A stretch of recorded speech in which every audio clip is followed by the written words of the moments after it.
Hello, bats and ghouls, and welcome to Weekly Manga Recap here on Spooktober 5th. I am Nick, joined by the skull-hatted person on my left. Nick, is this any way to treat your good friend, the Spookmaster General?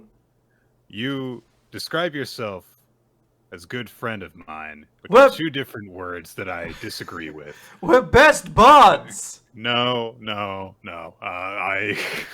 We're always talking and hanging out, going out Nine for times- brunch, or should I say, brunch?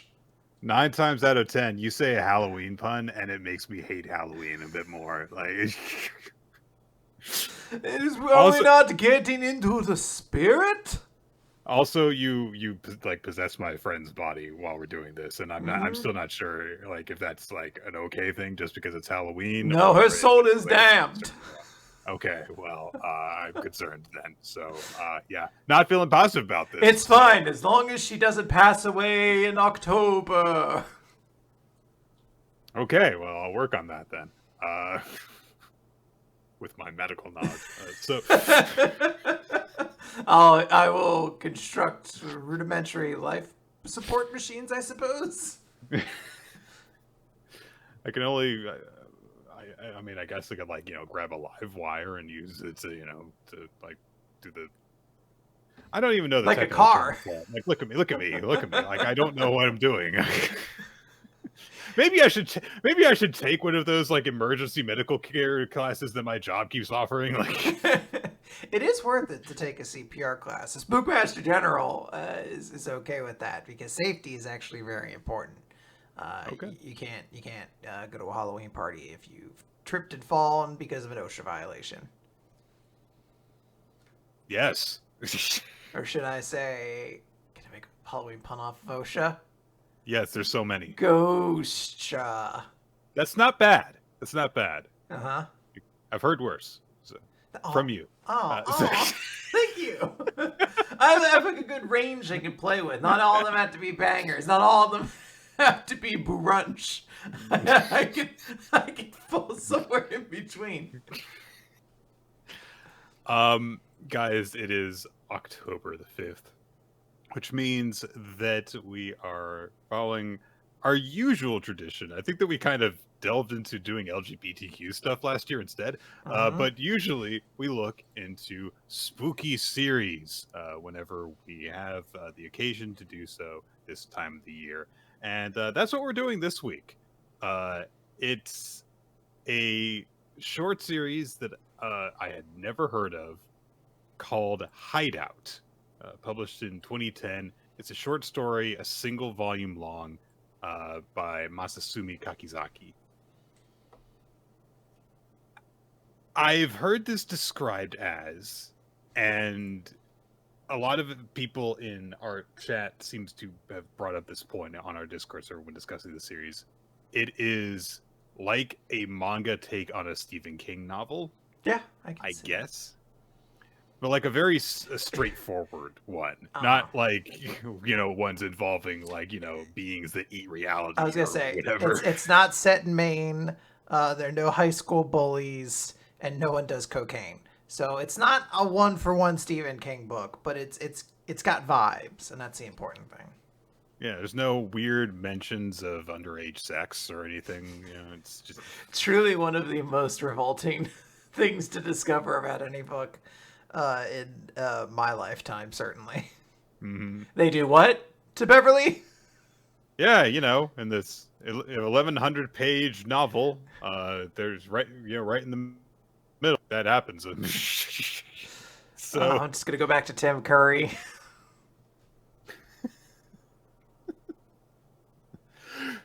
Seth Green's in that version. Is he? He is. He's one of the kids. That's right. Wow. What a world. Yeah, weird. So I don't know if how to begin talking about this plot because I feel as if I'll finish talking about the plot as soon as I start. It's about awful people trying to kill each other, basically. I'll say this. So, like, if you were to, because this is a very short story, so we're going to kind of in the process of describing it, Yeah. spoil a lot. But if you were to like Yes. pick up the book and there's something on the back cover, I would say like there is a couple that goes on vacation, to try to repair their marriage. In the midst of it, they wander into the cave and they find out they are not the only ones in there. Hmm. There's a lot of Ooh. creepiness beyond that, but that is sort of like our initial premise to it. And everything out of that point is going to be spoilers.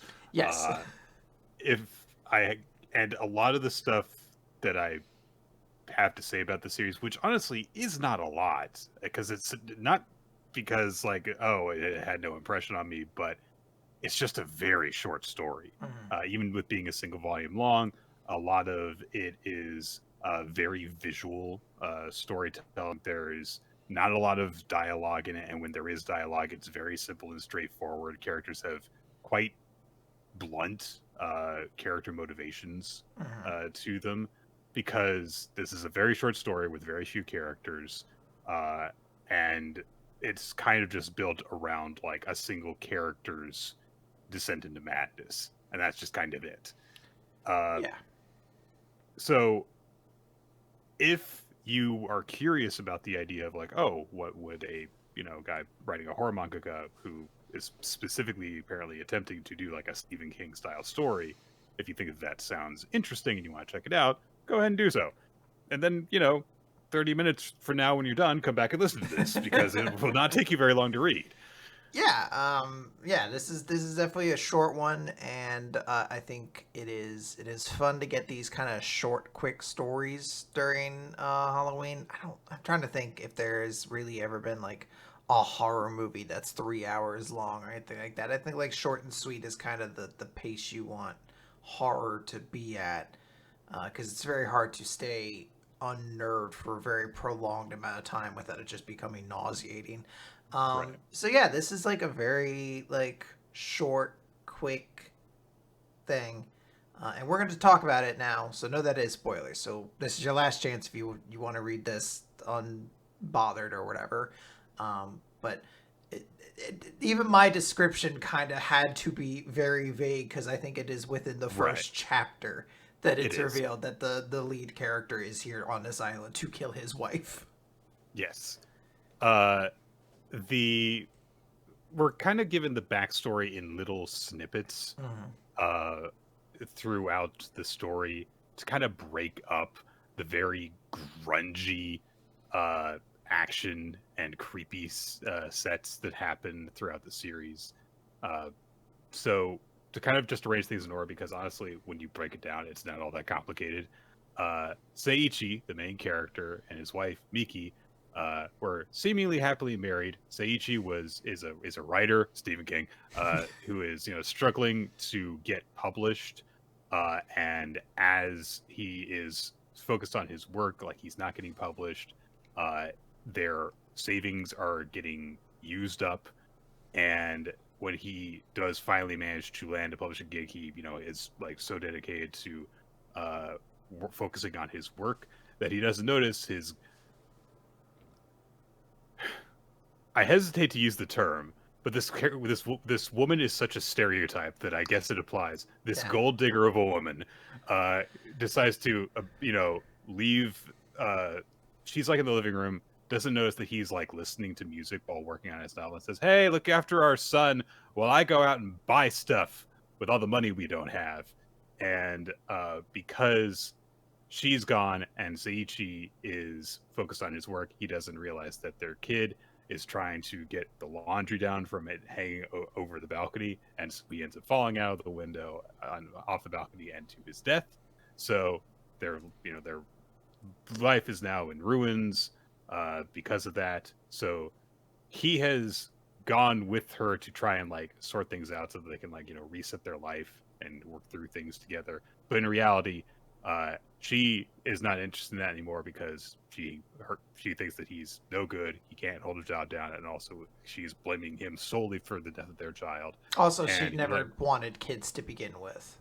that was so stupid. So just she is just a bad person, is like what you learn. I mean, everyone in this series is pretty bad. Everyone is bad in this. And so Seiichi has decided to take her to this island so that they can, make things up. It's actually so that he can kill her because it's like, oh, there's like all this history on this island that there was this war. There's all these bodies everywhere. So even if someone were to find her body after the fact, no one would think it was suspicious, and so he would completely get away with it. When his wife goes missing. Yeah, when he flies back and they're like, "Where's your wife?" He's like, "Who?" Also, I don't have one. Do you see a ring? No. Also, do you know anything about her parents being, bloody heaps of bone and flesh inside their house? Parent? I don't think I've ever heard of that term before. Parent? I've never heard of them. So I couldn't know anything. I couldn't have killed them because I don't know what they are. Officer, are you writing that down? I couldn't have killed because I don't. Thank you. Now, you would think that, like, oh, well, like the kind of the twist is that Seiichi is like mentally unstable because it turns out, oh, he's been planning on killing his wife after his, life went to shit, and it's revealed like very late on that he killed her parents because they were going to, like, if he tried to divorce her, sue him for stuff. They were going to do the compensation thing, which I think we talked about a little bit briefly when we discussed, what was that series? That Dear Sachan. No, was it Dear Sachan? Yeah. Yeah. Okay. Yeah, that series where it's like sometimes when you cause harm to somebody, you are entitled to compensation from them in Japan.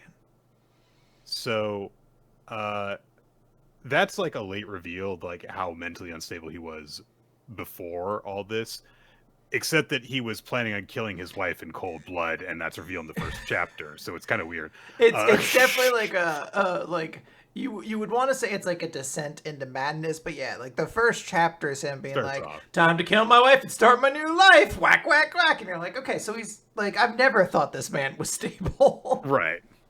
The twist in terms of the actual, like, sequence of events is that, yes, they are not alone in this place. Like, he tries to kill her, doesn't do so immediately, so she runs away, ends up running into a cave to try to get away from him. He corners her in there, and thinks that he has killed her, but he's very bad at this. Yeah, this is classic horror movies where no character knows how to kill anybody except for the monster. So, he thinks he's killed her, sees a creepy little boy lurking in the shadows, and is like, "The fuck do you want?" And just basically tries to leave. Can't find his way out because, he was in an adrenaline rush chasing someone into a cave and got turned around. And then he is beset upon by the monster, the man, the father. Call him the father. The father is probably the best description. Who is this old, decrepit-looking man who has been living in this Jackson, basically. Get on over here! I want to procreate with your wife! I'm gonna find the gold in these hills if it kills me! This, I'm pretty sure, full-on Game of Thrones character. Yeah. Who, kidnaps all the couples that come to this island and wander across his territory inside this cave, which also has like an underground bunker beneath the cave, I guess. He keeps them all imprisoned, has sex with the women, and eats the men. Yeah, I think at this, from what I could entail, he's only ever had the one woman, who he basically captured. And, well, maybe he has been, but he never had a child, I guess, with anyone else. He's only ever successfully had one child. And then, yeah, everyone else he just eats slowly. Yeah, it's like, if you don't have to just chop off a bit at a time, dude. That thing's going to get infected. Yeah. The better thing to do is to butcher the person and then, do stuff to preserve it, Cold salt that shit storage. up and Come stuff. on, yeah. Come on, it's not turn that person into bacon is what I'm saying. Yeah, Like, man, you're making this much harder on yourself. I feel like if you didn't think this thing through, the whole cave and everything like that, I feel like if you'd put a little more thought into this could have been a whole operation. you could have had an entire murdering couples, agency to work. Yeah, like a cave, first and foremost, not that appealing for people to wander into. You should have like a sign or something. Like that's what they realized at the end. They're like, there should have been a sign that's like, please come into my cave. You won't be eaten. And then the people would be like, honey, it says we're not going to be eaten. So This is a very weird guest book. This guy is just like taking up up a whole bunch of the space of it, just telling his life story with lots of self-incriminating tales. Like, yeah, this guy's gonna be in trouble when a cop finds this place. Anyway, let's go inside and see what the place says. Yeah, but it does have 4 stars on Yelp, so just steals people's phones. It's just one review. It's from him, the father. He still only gave it 4. He's like, place is magnificent. You'll have a grand time. It can be a little drafty at times. I'm going to be real. I haven't found where I'm supposed to go to the bathroom yet. There's piles of shit everywhere. I made a real mess. Don't go into the bunker. Actually, do. Please go into the bunker. But don't go into cell 4. And when I say cell, I mean hospitality room. So he runs away from this guy, ends up discovering his underground facility, discovers the woman that he's got trapped in there, and she says, yeah, you're gonna die, buddy. Yeah. And of course, because this is a horror a horror manga, this crazed cannibal man has a plus 27 stealth check and sneaks up on him for the first of many times, knocks him out and ties him up. And this is after Seiji has discovered, like, oh, there's a guy who's been tied up. He's got his limbs chopped off. He's slowly being eaten. And he realizes, like, oh, shit, I'm next. And to make matters worse, turns out Miki survived his very bad murder attempt and is now staying in the facility. And she's like, ha, you suck. You've always been useless at everything. And now I know you're useless at murdering people. Not like that hot, sexy, old cannibal guy. Actually, in fairness, she does not say that she finds him attractive. She's like, I'm just going to use him to get what I want. And I don't give a shit. Yeah, she's like, I know how to use men to my advantage. In this case, it's to escape a murder cave. For you, I got a couple things from Chanel. So, you both suffered equally at my hands. Yes, the ideal career for someone to have for you to exploit them through your marriage. A writer who is not contracted to any publisher. So, very true. So now Seiichi's like, oh man, I'm going to die. He's very panicky, but then the little boy he saw earlier comes to see him. And this proves to be Seiichi's way out of the situation, because the boy says, like, oh, I've never been outside and I want to see Mama, but Papa won't let me. And so it is all but confirmed that this boy is the product of the woman in the facility that Seiichi saw earlier, being forced to have sex with the man who is keeping them prisoner. And so, which implies, because the boy is, somehow learned to speak fluently, not a very good educational environment. No, well, he's trying. It's tough. Getting supplies. School teachers nowadays have it really rough, Nick. It's hard. You have to pay for everything. What we don't see is that one of the people that the old man ate was actually a teacher. Yeah. He's like, oh, God, this kid has nothing. All right, I got a couple vocab cards on me. Don't eat those. Give those to the kid at least. No, I said don't eat them. So Seiichi convinced him, like, hey, if you set me free, then I can take you to where your mother is. And the kid believes him. And to his credit, Seiichi does, like, follow through on this, but not before, like, he's got his priorities in order. So top priority, kill that old guy so he doesn't kill us. Good first step. Step 2, murder my asshole of a wife. It's very important I kill her. I came here to kill her, and I am not the hero of this story. I have a goal. It is not admirable.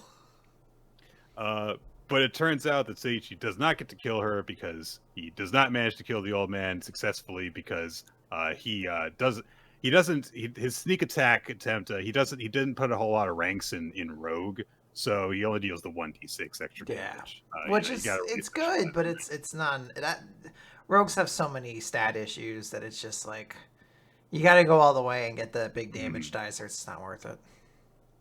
So Miki, understandably, when she sees the two murder people attacking each other, tries to run away, and she nearly makes it out of the cave, but eventually the old man catches up with her and decides, oh, this person was, gonna betray me and stuff, and so kills her. Seiichi ends up killing him after a fight, and it's like, oh, wow, it looks like, he made it through okay. So he goes back to where the woman is still like chained to the wall. The little kid is there. And by this point, Seiichi has started referring to the little kid as June, his dead son's name. And he says to the two of them, like, well, now we can be together.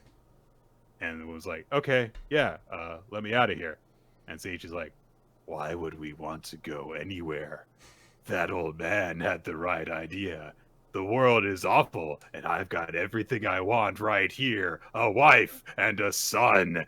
And, so the cycle continues. Now Seiichi is the crazy cannibal man. Oh. And he writes a book about it and leaves the book out for people to see, so he can be like, come inside so I can eat you. Probably not a good idea. It works. We see one example and it worked. So I don't know, Nick. I feel like he had a flawless system. He's got a pretty good success rate. Very concerning. This guy, wrote this while he was clearly descending into madness and resorting to cannibalism to survive. Anyway, let's go talk to him about our concerns with this. Hey, do you have jumper cables back there, champ? Hey, boss, you have an Allen wrench we could use? Oh, you do? Why are you swinging it at my head? So, my thoughts on this series were, well, I guess it did what it set out to do. I guess. Mm-hmm. I think that if it was attempting to make all of the characters awful, unlikable people, it succeeded because no one is likable in this. Miki's parents are dicks. Miki, you start off the series thinking like, well, she seems like a generally reasonable person who's got a crazy husband. Then it turns out it turns out that she's just the worst. Maybe the idea is that as Seiichi is reflecting on his past with her, as he's getting crazier and more murdery, that maybe he's painting her in a worse and worse light in order to justify his own actions. But in the present, Miki seems to be a very bad person. I was gonna say we see her in the present, and everything does seem to add up. But I do like that interpretation because that is kind of how you would read it. You're like, oh, she's getting much worse as this goes on, which I think is one of the kind of more interesting decisions. She's so bad, and the incident that causes June's death is so open to this isn't really Seiichi's fault exactly. Right. There's more than one responsible party here, I should say. Yes. That you'd almost another series would be like, oh, well, the horror in this is the unfairness of the world. That no one believes that this guy just truly did not know that he was responsible for watching his kid at that time. Everyone's working, everyone seems to be conspiring against, and the idea that everyone's against you. But we don't get that because Seiichi isn't an innocent person himself. We've seen that. Even before he goes insane, he also lies to his wife about having a new job because he's just ashamed that he doesn't have one yet. And there's just things to say okay, this isn't a good guy. He's fallen on hard times, but he's not an angel either. And then we're introduced to him by him being time to kill my wife. So it starts off to me seeming as though he's already the bad person and he's trying to give himself a sympathetic backstory. But if you look at his actions, like you say, he's lying about having a job. So it's well, maybe Miki wouldn't have gone out and bought all that stuff if she knew that you didn't have a job and Yeah. couldn't afford those things. Uh, Maybe you're being unfair to her in this. And then you see the way that she behaves while she's in the caves, and it's like, no, I guess that she is just actually an awful person. I mean, there is a level to it, which is like she is enabled by the fact that he does not want to communicate things. He does not communicate that Right. they are low on funds, that he has no job. Like, who knows? Maybe he did say those things off screen, and she still is just like, I don't give a shit. Right. You'll find the Yeah. money somehow. It's not my problem or whatever. But it's just a short story. I'm not meant to like really gauge into this or anything like that. This is not like we're never going to find out why they fell in love with each other or anything like that. They are just a couple. Well, apparently they didn't fall in love with each other. Apparently she just wanted to tie that big paycheck associated with unemployed writers down. But I did find this story effective in what it's trying to do, which is like, I'm going to tell a creepy story that is going to be unnerving, and it's going to be about this guy descending into madness, and then it's going to have a twist. And I thought the twist was actually effective. Like, I started to kind of realize where it was going as he started to refer to the child as his son. But it is very, very, like, uncomfortably satisfying when he goes down to the woman, and she's like, oh, let's get out of here. He's like, get out of here? What do you mean? This is perfect. And you're like, fucking, like, she's the only person I'm really rooting for right now. Right. But instead, I assume she's just going to spend the rest of her life chained to a fucking wall eating human garbage or whatever. It's implied that he kills her at that moment too, because like she's calling him crazy and stuff, and he's like, oh, why is everyone so mean to me, basically. It's like I'm the guy here who doesn't like horror stuff. I don't either. And to be very clear, not my genre. I read this, and I did see that there were some people in the Discord who were commenting on it and said like, "Oh, this was creepy and stuff." I didn't feel that way. I think that I just like don't react. I don't react, period, to kind of straightforward, slasher movie horror beats when they're in manga, because I can't get immersed in them, because it's like, you're not forced to dwell on anything. Right. I'm the one turning the page. I don't feel I'm stuck in that moment. There's like a panel where I think the implication is that some of Seichi's like face is like sloughing off, like he's like taking burns or something like that, and there's like stuff falling off his face. And I was like, this is probably good body horror, but I am just gonna zip on past this real quick. So that is sort of the level of horror in like a visual only medium like that. Right. And so I do think that, hey, it's a neatly told little story. It's, you feel like it's like, yeah, this ending makes sense with this beginning, and it is kind of like it is kind of neat at the end. It's like, oh, he's trying to get out of this situation, and then he decides that he wants to stay in it. And I just wish that it were a point where you actually feel like there was a character who actually descended into madness over the course of the story, as opposed to starting off as, a cold-blooded murderer and then descended into a non-discerning murderer. So, hey, he was a little bonkers. Now he's completely bonkers. That's fine. That's a character arc right there. The bonkers arc. Bonkers. Named, of course, after the hit WB show Bonkers, who was a police bobcat, I believe.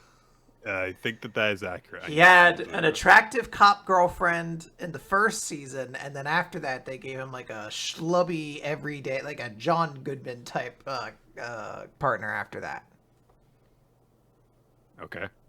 There's a lot of lore to the Bonkers versus the BCU, 90s, as we call it. 90s cartoons are weird. Well, that didn't work. Let's get rid of that character. What happened to them? I don't know. Was it the other way around? I thought maybe it was the other way around. I know that there was an attractive cop and then like a more schlubby guy, and they switched at some point. And sometimes you get confused because I'm also like, when did the Cookie Crisp decide that the cops were the good guys or whatever? Like for a while, it was about stealing Cookie Crisp, and then eventually they were like, no, it's about enforcing justice.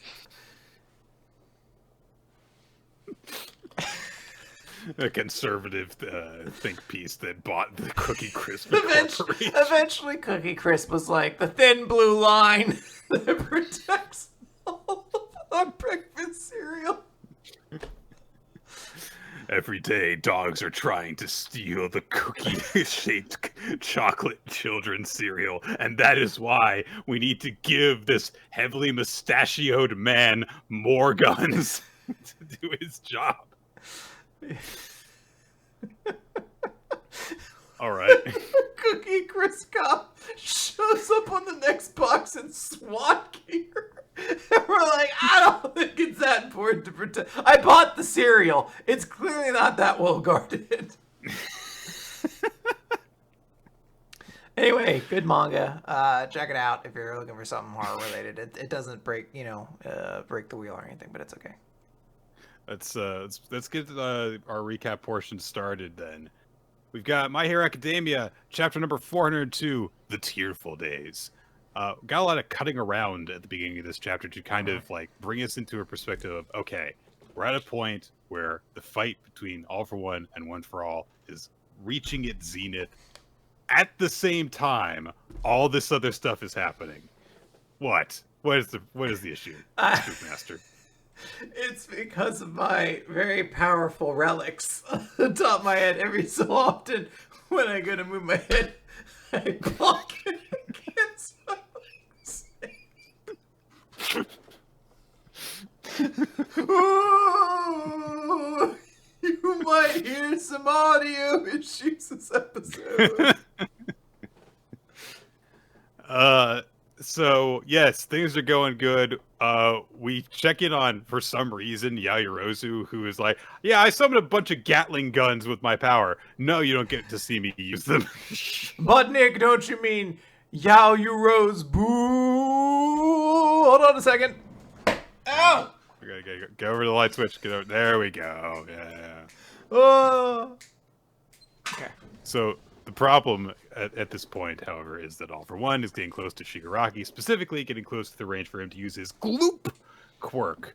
It's all about the gloop. Everyone's terrified. They're like, he's gonna gloop away. I should have saved it for boo. I'm so fucking stupid. My power is so weak at the start of the month. Yeah, so All for One starts, narrating, I guess, just like saying stuff. All Might tries to get his attention, and All for One is like, I'll smoothly perform the transfer without the risk of any meddling by Midoriya once and for all. And he reaches out with his gloop quirk to try and teleport Shigaraki to himself so that they can, like, merge. And Shigaraki goes, nah. Fuck off. No, don't butt in. So All for One's like, well, all right. I'll just have to go to him then. So starts to do that, and while doing so, decides to heft up All Might by the leg and carry him there because he's stupid. All for One is dumb. He can't move. Uh-huh. Your victory is ensured if no one stops you. Don't take someone who can stop you with you. Idiots. He's very dedicated to just being like, I'm bad. I'm gonna do a bad thing. It's gonna really fuck everybody up when I embarrass you in front of everybody. Like, yeah, but you have to carry him to. Like, I'm sure it's not gonna work out. Which would be fine if that were just like the main point of him as a character is like, oh, I'm evil and stuff. I mean, it is. But it's supposedly but it's supposedly not, is my point. Yeah. Because every time they talk about how great he is, it's not, look at how fucking much of an asshole I am. It's, look at my plans on top of plans on top of plans. I plant seeds everywhere so that a new plan can emerge and give me an advantage at a given time. You know, this plan of taking my arch foe with me so he can explode on my face if I start to accomplish my goals. In his mind, he assumes that he's not going to explode on his face. He doesn't know that he is going to do that by the end of the his chapter. mind is stupid then. But that is the fair point. This is very much like Aizen on his third fucking transformation. Like, nothing matters. I don't really care anymore. I don't have to be smart anymore. Yeah. Yay. This is very much like a moment of just like, you could say it's like a flaw of his. Like, this is like his character flaw, is he cares too much about All Might, and this is like a moment of hubris getting the best of him. Yeah. But as hubris. That's one of the quirks that All for One stole, I think. Yeah, it makes sure if someone shoots poison at him on a molecular level that he has a molecular poison eating dog that can make sure he's safe. As we've kind of talked about before, that like the main hang up for why this like bit isn't as like supremely awesome as it could be is just that All for One's not very interesting. So even this moment of hubris doesn't really feel like, what a foolish move he's done. What the simple moment of him letting himself slip up, because he's just not interesting enough to like and he also picks goopers most of the time to do his work a lot of the time. So I don't know. It's one of those moments where I'm like, I get what they're going for. I just don't think it lands 100%. It's still not bad. I'm not as harsh, I think, as maybe you are, but. Well, this is all being broadcast still because, of course, people were streaming the fight between the two of them before, and this is the reason All for One is doing so, is because, like, yeah, look at all the millions of people watching and show them how pathetic you are and stuff. You're not everyone's hero. You're just some weird, weak guy that I'm gonna kill. Shigaraki here gets the sense that, All for One is on his way. He's got All Might with him. Starts mocking Midoriya with this news, and he's like, "Hey, yeah, better go save him." And that way, it'll free me up to kill all these people who are here. Which, yeah, that's consistent at least. So, Izuku thinks about all of the people, all of the times that, you know, he and All Might have shared, all the faith that All Might showed in him, all the lessons he bestowed on him. And there is a moment where the one for all vestige within Izuku Midoriya signaled its departure slightly in advance. As in, the vestige of All Might is gonna fade away and All Might's gonna die. Gasp! And there's a big full-page spread of Deku just screaming for All Might. Thinks again on the times that things that All Might said to him, and All Might in this moment, however, is still determined, and he still stands by the thought that, you know, even without a quirk, Deku can be a hero. And he thinks to himself, because you're someone who gives his all every time, someone who can never let his dream die, I also can't abandon my dream. My dream to be the symbol of peace. And All Might does a full 180 degrees sit up in order to get up in All for One's face. And, you left him with one of the gloves modeled after Bakugo. You dumb motherfucker. Yeah, it's not his best move. I think the goal is trying to be that this is his blind spot. He hates All Might so much that this is where he'll fuck up. And like, even though All Might is probably going to either die or just be like, you know, so battered that he will no longer be a functional person really anymore. And All for One will probably survive to some extent. It's him being like, damn, All for One All Might kind of really fucked him up. And in the moments of this explosion going off in All for One's face, he thinks of his final battle with Nana Shimura, where she, you know, cast aside Gran Torino and, you know, bid him goodbye and, you know, got killed while All Might was watching and Gran Torino was, you know, taking All Might to safety. Had her by the neck, and she said, All for One, you will fall to All Might, without a doubt. And now All for One realized, like, he's even crazier than she was. And yeah, he's exploding himself in order to hurt All for One. And he's mocking him in the moment as well, saying, maybe you'll turn to a kindergartner after you die this time. So, yay! Yeah, I mean, look, I think this is good. Like, I am like, this is cool. Saving the Bakugo bomb for the very end. This is like his, then, from Hell's Heart, I stab at thee kind of move. It's cool. The pacing of this has worked. We've gotten to see him do cool things. We've got to see him look like a badass. And now at the very end, it's just like, oh, he's just going to delay him as much as possible till the point where All for One's presence isn't really like a factor anymore. Again, I don't know if you can kill him because who knows what quirk he could still have to like change things around, but he's de-aging at this point. So there's presumably just going to reach a point where he's just like, fuck, I can't merge with Shigaraki anymore. Like, create this tension that's there or whatever. It's still, though, a thing of like All for One hasn't been the most captivating antagonist for him, so All Might is doing a lot of the heavy lifting here, and I would love to see just more. It's weird.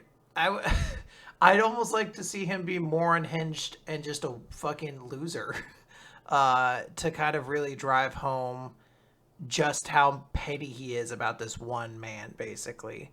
And maybe he has done that. It's just his dialogue has never been particularly interesting for me to read, so it's always like in one ear and out the next. Right. Yeah, I think that what All Might's doing is cool. But yeah, All for One sucks. So. Undead Unluck. Nick, let's talk about Undead Unluck. This is number 177. Let's get it started in here. Yep, it doesn't say in here, or it actually. Actually, it's just called Let's Get Started. I made the whole thing wrong, Nick. I apologize. Can you forgive me? The full title, the uncensored title of that song is very offensive. Yeah. In my mind, I've forgotten that that's the actual title. I'm like, no, just Let's Get Started in here. It's like, it's one of those things that, like, in 2003... was kind of considered okay. Even then, it's worth noting that that version exists because even then they were like, we're not going to just play this uncut on the radio. The NBA won't let us advertise their stuff if we, if we play that. So we open the chapter with Apocalypse giving us a description of the master rules, the rules that are... Oh no, they're going to introduce Xyz cards, Quinn. Yeah, he's let me explain pendulum summoning to you. No, I don't want to learn how Link summons work. I don't want to know. Why don't they have a defense mode? So he's basically saying, hey, these are the rules that happens when become set in stone after you lose to Ragnarok. They never go away, and that is why Galaxy was here this time. And they're chosen, like, these rules have like absolute power. And the 10 UMA, ooh, but quid, don't you mean boo MA? Bam, got it out quickly. Are like in the initial stage, he says, are the strongest. I don't know if that just means like the first 10 or what exactly, but the 10. They're 10 UMA that are very, very strong, and one of them is a quest target. So these guys, they're done for. These are like the strongest of strong rules. We get a 2-page... So each time that a rule is added during the entire loop, one of those rules gets permanently added. So it's a nice little bit of like of lore and expanding on concepts like, yeah, this is why there's fucking stars in this one, because that was just carried over. So yeah, all right, nice simple explanation. So.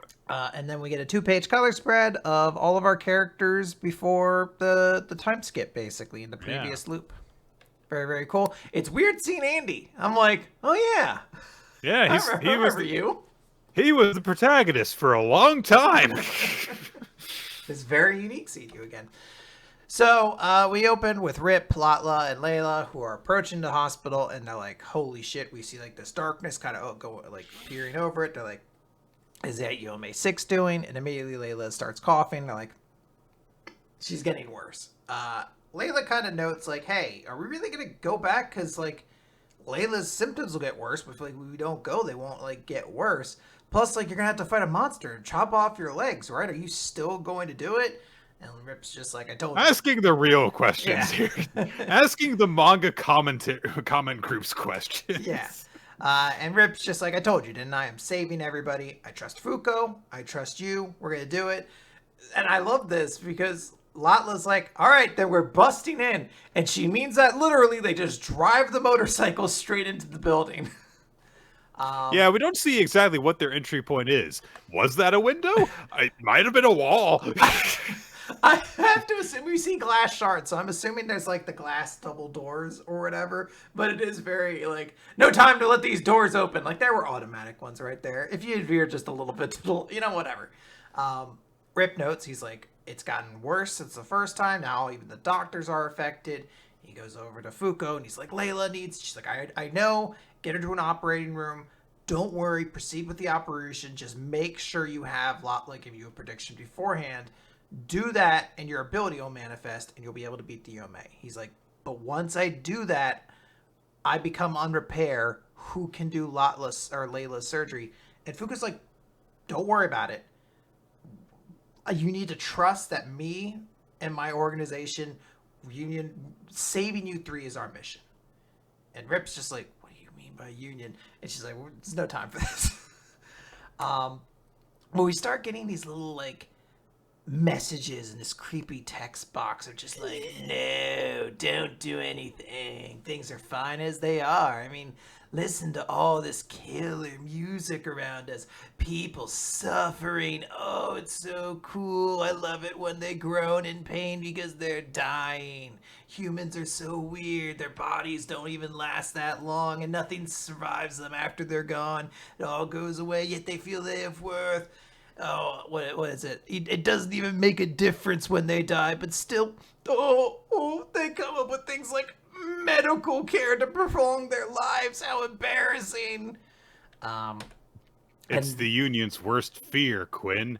A fit goth. Yeah, this is individual, very shredded. Although, as I pointed out in our Discord earlier, Rip is also obscenely shredded as well. So everyone just has time to work on their six packs. But he has long hair and he's wearing what I can only describe as like Kingdom Hearts pants, where there's a lot of like belts and zippers to it.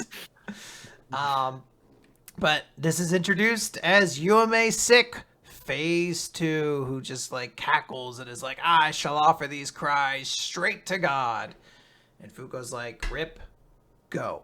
I will hold this person back, but if you want to defeat them, operate.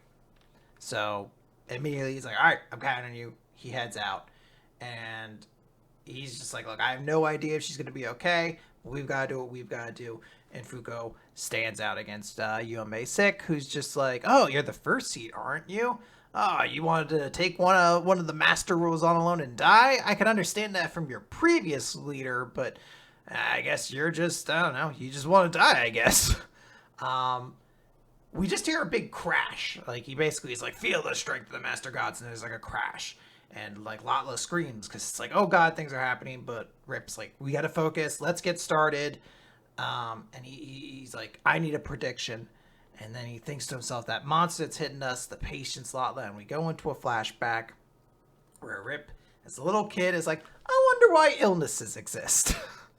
Layla, the sick child, is like, I don't know, maybe it's like a population control thing. Like, not everyone, like, it's to make sure not everybody survives, basically. And Rip's like, no, that doesn't sound right. And she's like, oh, maybe it's like a karma thing. Like, you know, when you die, you come back, maybe you get sick. And he's like, no, you couldn't have ever been bad in a previous life. You're, like, annoyingly sweet and innocent, so that can't possibly be the case. And he says, you want to know what I think it is? I think that people would just be too happy if they didn't get sick. So God forces sickness upon you because he's jealous. And I do like Latla's just like, God must be really petty then. And Rip's like, yep, women probably hate him. And he just says, hey, so once you're cured, you're going to be the happiest you'll ever be. And what comes to your mind when you picture that? And Layla just says, I don't really know, but I guess if I picture it, it's the three of us being together always. And then we get this scene of Latla giving her prediction to a ball, saying it'll succeed without a doubt, and Rip's about to perform his surgery, and there's like the little black waves around them. The negator abilities are activating. And we even see Unrepair in its own little thing. But Rip has stopped. He can't move. And he's like, oh, the scalpel. No, my whole body has stopped. And that's when Sean and Shakara poke their heads out. They're like, oh, thank God it works. Okay, we're gonna switch places. And Rip's just like, wait, what the fuck's going on? Wait, you mean I already have Unrepair? And he is committed to his thought process. Like, wait, who's going to perform Layla's certain? They're like, don't worry about it. She'll be fine. We got it. Yeah, Yusai is there. She's like, we're not forcing you to fight. I do like the idea if Yusai was there. It's just like an extra precaution. Like, in case unmove doesn't work, we're also going to undraw you drawing a scalpel. You can't take your scalpel out, But she is here to say, like, hey, we're here to give you the option again. This is your chance to like live a quiet life and go off your own way, or to align yourself with Union. As that happens, we cut back over to the sick fight where it looks like Fuko's been into the fight for a little bit. Her hair's all out. She's like on the ground, she's on one knee. But all of these, at first I thought these were like the medical things you would like wheel around, but they're actually like capsules because they all have Union things, and they're all containing members of Union. Like they all land, and then suddenly something comes out of one, and it just punches Sick right in the face and sends Sick flying. And Fuko just says, "I'm not as strong as Mr. Ez, but even so, I must overcome it all, and that's why I've assembled a team that will negate your master rules." And we get this 2-page spread of essentially everybody in Union. The only person who seems to be notably missing is Fang, who maybe wasn't always a member of Union. He might just be kind of a mercenary still. But like everybody else is there. Gina, Phil, Billy, Tella, Shin. Presumably the Shin we more recently know, unless that old man's just like, he's like 200 at this point. And it took a moment for me to realize that's Creed in the far back left, because he's in another suit of armor, but it has all the missiles. So, and we just... So then who's the one on the right? That's Void. That was his original costume when he first showed up. Oh, He showed up in like a big boxing costume or whatever. So he's the one who punched him coming out the gate. And yeah, it's a super cool 2-page spread. Yeah. And Sick ends the chapter by saying, or no, sorry, Fuko ends the chapter by saying, let's get started. It's going to be Negators versus God and the Master Rules in an all-out war. So it seems as though there is this establishing this idea of like, okay, there's going to be like a more traditional villain group to be overcome now. But I do like the very simple backstory behind them. Like each of them are, one of the most important rules that have been laid out for the universe over hundreds upon hundreds of loops. And they're all really bad news. They're the concept of like being sick. Yeah. So it's bad news. It's also, I forgot describing it, Sick also has like a Roman numeral X across their chest. So perhaps, which means that they're actually the strongest because they're 10th. Yeah. So we're actually going to find out one of those lines wipes away and the other one... What is 0 in Roman numerals? I have no idea. Well, that's kind of a complicated thing because... It just wipes away and says, it's a complicated thing, but I'm actually 0. It's actually like it was supposed to be a 1, but then it got crossed out. Oh, that's pretty cool. It's pretty dope. I'm on board with this now. I cried at this last page because this was really cool. I loved seeing everybody really gather together. It was a happy tear kind of thing. It was very, very awesome. I do think, seems to be setting up this idea that like not only are we progressing and getting more of our members, but also like the narrative stakes against us are higher, as like we're going to fight these master rules from here on out, and they're really, really strong. We need essentially our entire team to take these things out. And it kind of makes sense that like Rip, who was probably one of the more significant negators in the previous loop, is kind of the one that ushers us into this. Yes. And presumably we'll get like, a more like of a big deal being made of the UMAs that they're going to have to take on as they recruit some of the more important remaining members of the team. Because of course there are still quite a few people that they haven't recruited yet. It's not Tatiana, Top, Juez, and of course, Andy, obviously. Well, Andy's coming back with artifacts. I believe that's what he's off doing. Right, my point is just they haven't gotten. Yeah, they haven't gotten everybody back, and there's presumably going to reach a point where they're just like, shit, this is gonna be tough.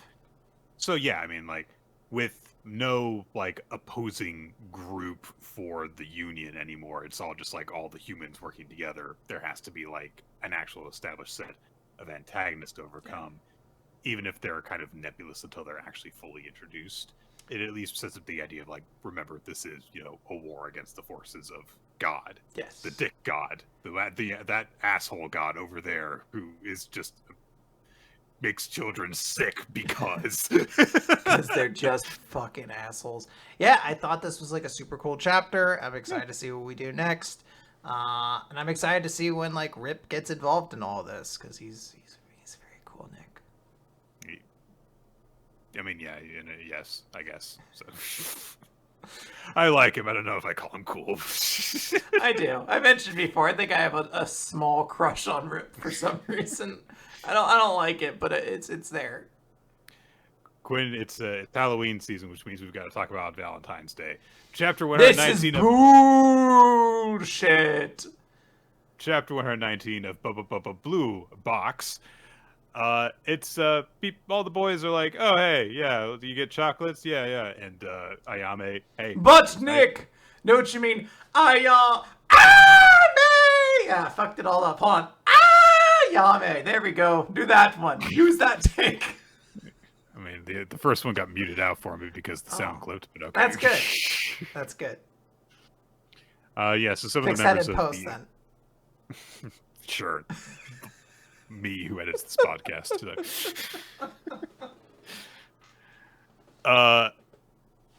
Yeah, so members of the Batman Club are asking about like, oh yeah, did you get chocolates and stuff like that? It's like, well, you know, it's not about how much you get. It's just getting, you know, one set of chocolates that comes from the heart.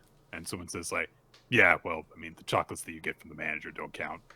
And yeah, Ayame, she did a very nice thing. She made chocolate for all the members of the Batman Club so that no one would feel like a loser. That's very nice. But she also specifically, you know, it's like, oh, Kyo's not here, and I made sure to give him an extra big helping and a nice box and stuff, and I wanted to see him react to how delicious they were, so maybe he would start to develop feelings for me. Oh, I hate pursuing someone. Uncharted territory for her. Taiki gets called over because there is a guy covering like high school sports who wants to interview him after following his big tournament victory in the first year tournament. Wants to ask him some stuff about it. And Taiki's, you know, at first like surprised by this, and then Haryu's also right there. He says, "Just so you know, he's mainly here for me."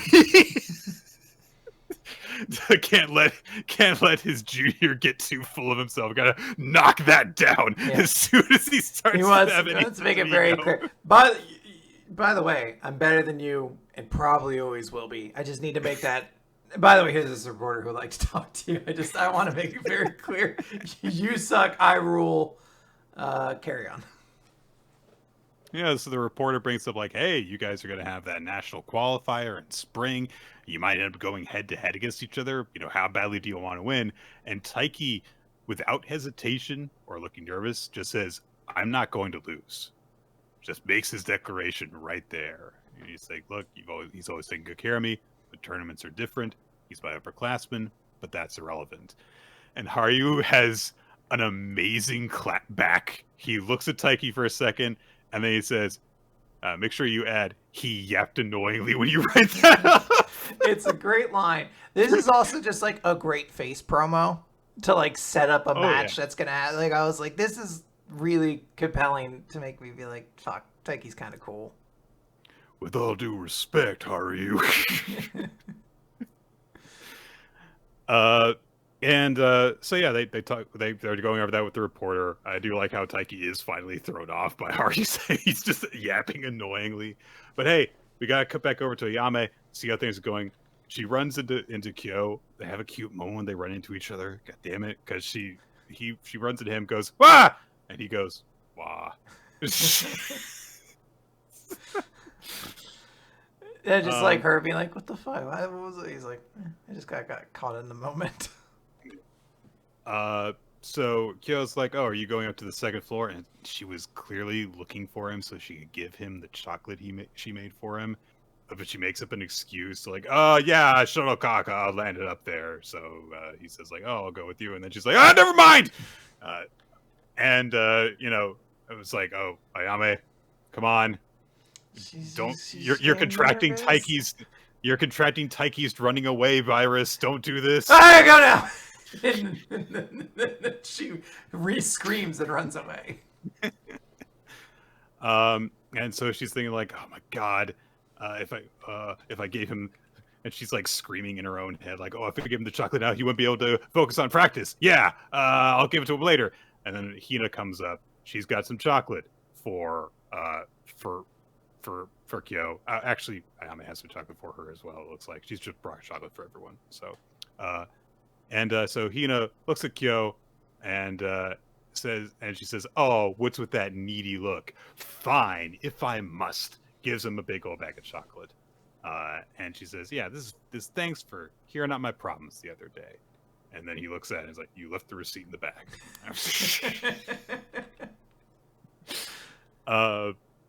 But Ayame sees this going on between the two of them, and she's like, "Oh, I gotta get ready.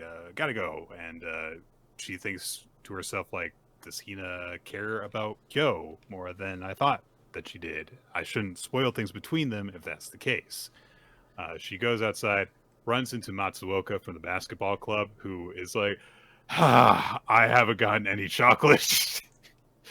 And she says, like, "You look like the kind of guy who would get a lot of chocolate." And he says, "Yeah, I used to, because, when I was popular for being good at sports," I love which that he puts in quotes. I love that even he's like, it's kind of bullshit that just because I'm good at an athletic event, that just makes me immediately cool and popular on this scale in this school. That's irrelevant to my content of character and who I'll be in the rest of my life.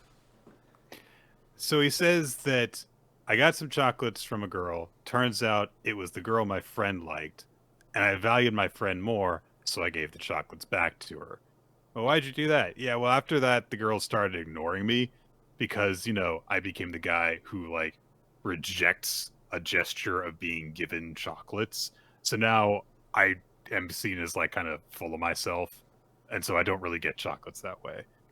So it's like, it actually makes sense. Yeah, it's annoying because I'm like, don't make me feel for Matsuoka. God damn it. Don't you start being a three-dimensional character. You're supposed to be a jerk I never like. You're supposed to be the guy who loses at shuttle runs. And also he's like, I've kind of, like at the point where I was like, "Look, I'm not getting chocolate from the girl I liked, and it seems like she's with somebody else now." And so, yeah. So seems to have realized, like, there's stuff going on between Taiki and Junatsu. He's backing off from that. Still sucks though. He's like, all these guys around me get chocolate from girls, and I don't get any of that. So, okay. And literally some girls walk by and go, "Oh, there's Matsuoka. Why not give him some of your leftover chocolate?" Nah, his smile feels fake. It's fucking. They say it loud enough that they can all hear it as well. Like it's not even just like no, like whispering, just like nah. Seems phony. It's fucking vicious high school kids, man. So Ayame, literally, like, Matsuoka's friends, like, "Hey, if you've got any leftover chocolate, could you, like, give them to him?" And Ayame thinks about the chocolate she's got left. It feels awful because he's just sitting there after hearing that, and he's just like, "What's so bad about me?" You're just like, Yeah. "Oh God, you're just a kid, and you're a little bit of a dick. You're not that bad. You'll be okay." People read too much into your every action because they're teenagers. So she decides to give Matsuoka the chocolates that she made for Kyo. And she's like, "Look, this is just, an obligatory gift. Like, don't read into it or anything." It's like, "Okay." And then Ayame's like, "Oh, well, I was thinking it's not like me to tie myself up in knots. It's not my style to get into complicated relationships. I need to live more carefree." And she's like, "You better give me, that chocolate back on White Day, double that." And of course, at that moment, Kyo is walking by and sees that Ayame's given Matsuoka the chocolate. thinks about the way that Ayame was, like kind of like getting close to him and stuff, and he just thinks to himself, dodge that. I almost got the wrong idea. Just, it's so infuriating. It's great. This is wonderful, brilliant storytelling, but it's just like, God damn it. Stop being stupid, kids. So everyone go on Koji Miura's social media and post the "he can't keep getting away with this" gift. She, right? I don't know, actually, come to think of it. I thought so, but I might be wrong. Regardless, I don't know. Yeah, it is actively cruel that this is happening to us again, all over again. I was even thinking it earlier when the Hina moment comes in. I was like, if Hina actually does have feelings for Kyo now, and we have to watch a second love triangle where she just gets her heart broken, I will somehow rip this manga to shreds. I don't know how. It's currently digitally on my computer, right. But I will find a way to destroy this with my hands. Wow, it's really impressive that you tore your monitor. Not snapped, but like tore like pieces. Paper. Yeah. My hands will never be functional again because of all the shards inside of it. But it was worth it. And we're going to end on a very brief comedic note to make everyone This is feel not a little bit just comedic. This is cute as shit. This is cute. So Taiki spots Matsuoka with the chocolate. It is, of course, wrapped in the same wrapping paper as the chocolate that Shinatsu made, because the two girls made it together. Yes. He saw the chocolate yesterday and is like, wait! I thought that box of is that the box of chocolates that Shinatsu Senpai made? Why is Matsuoka Senpai having? So he spends the rest of practice being like, no, there's no way, there's no way, there's no way, there's no way. But he's of course thinking. He's panicking, like he is running to find her at some point. Shinatsu grabs him literally and is like, hey, come over here, and goes somewhere so that they can be alone because it's a secret that they're dating. And she gives him the box of chocolates. Oh, happy Valentine's Day, this is for you. And first Taiki is like, and then he goes, oh, thank goodness. And he is like, Matsuoka Senpai had a box of chocolates that look really similar. Wow. And Shinatsu grabs his face with both hands, does the full like squishing the cheeks thing, because he's, and she just says, my boyfriend is you, Taiki. Oh, it's so cute. Like she's just you like, got it. Don't overthink this. This was not something to make a big deal out of. Of course they were for you. It's very, very adorable. It's very reassuring to have this level of communication between these two with their relationship. Like, Taiki very clear, like he only had like a couple hours tops to be paranoid about this, and Shinatsu squashes that shit. It's like, no, I'm with you.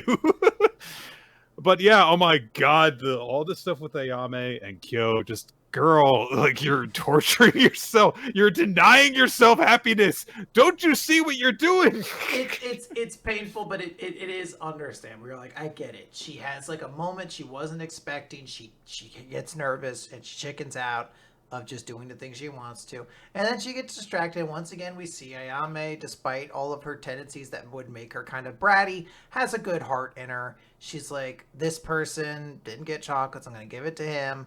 So that's going to happen. But then Kyo walks by and is like, oh, I thought those are the ones I saw her have. I'm glad I didn't misread things and think she was into me or whatever. And you're like, she is into you. Yeah, it is deeply frustrating as somebody who just wants these adorable kids to like end up, in happy little relationships they clearly want with each other.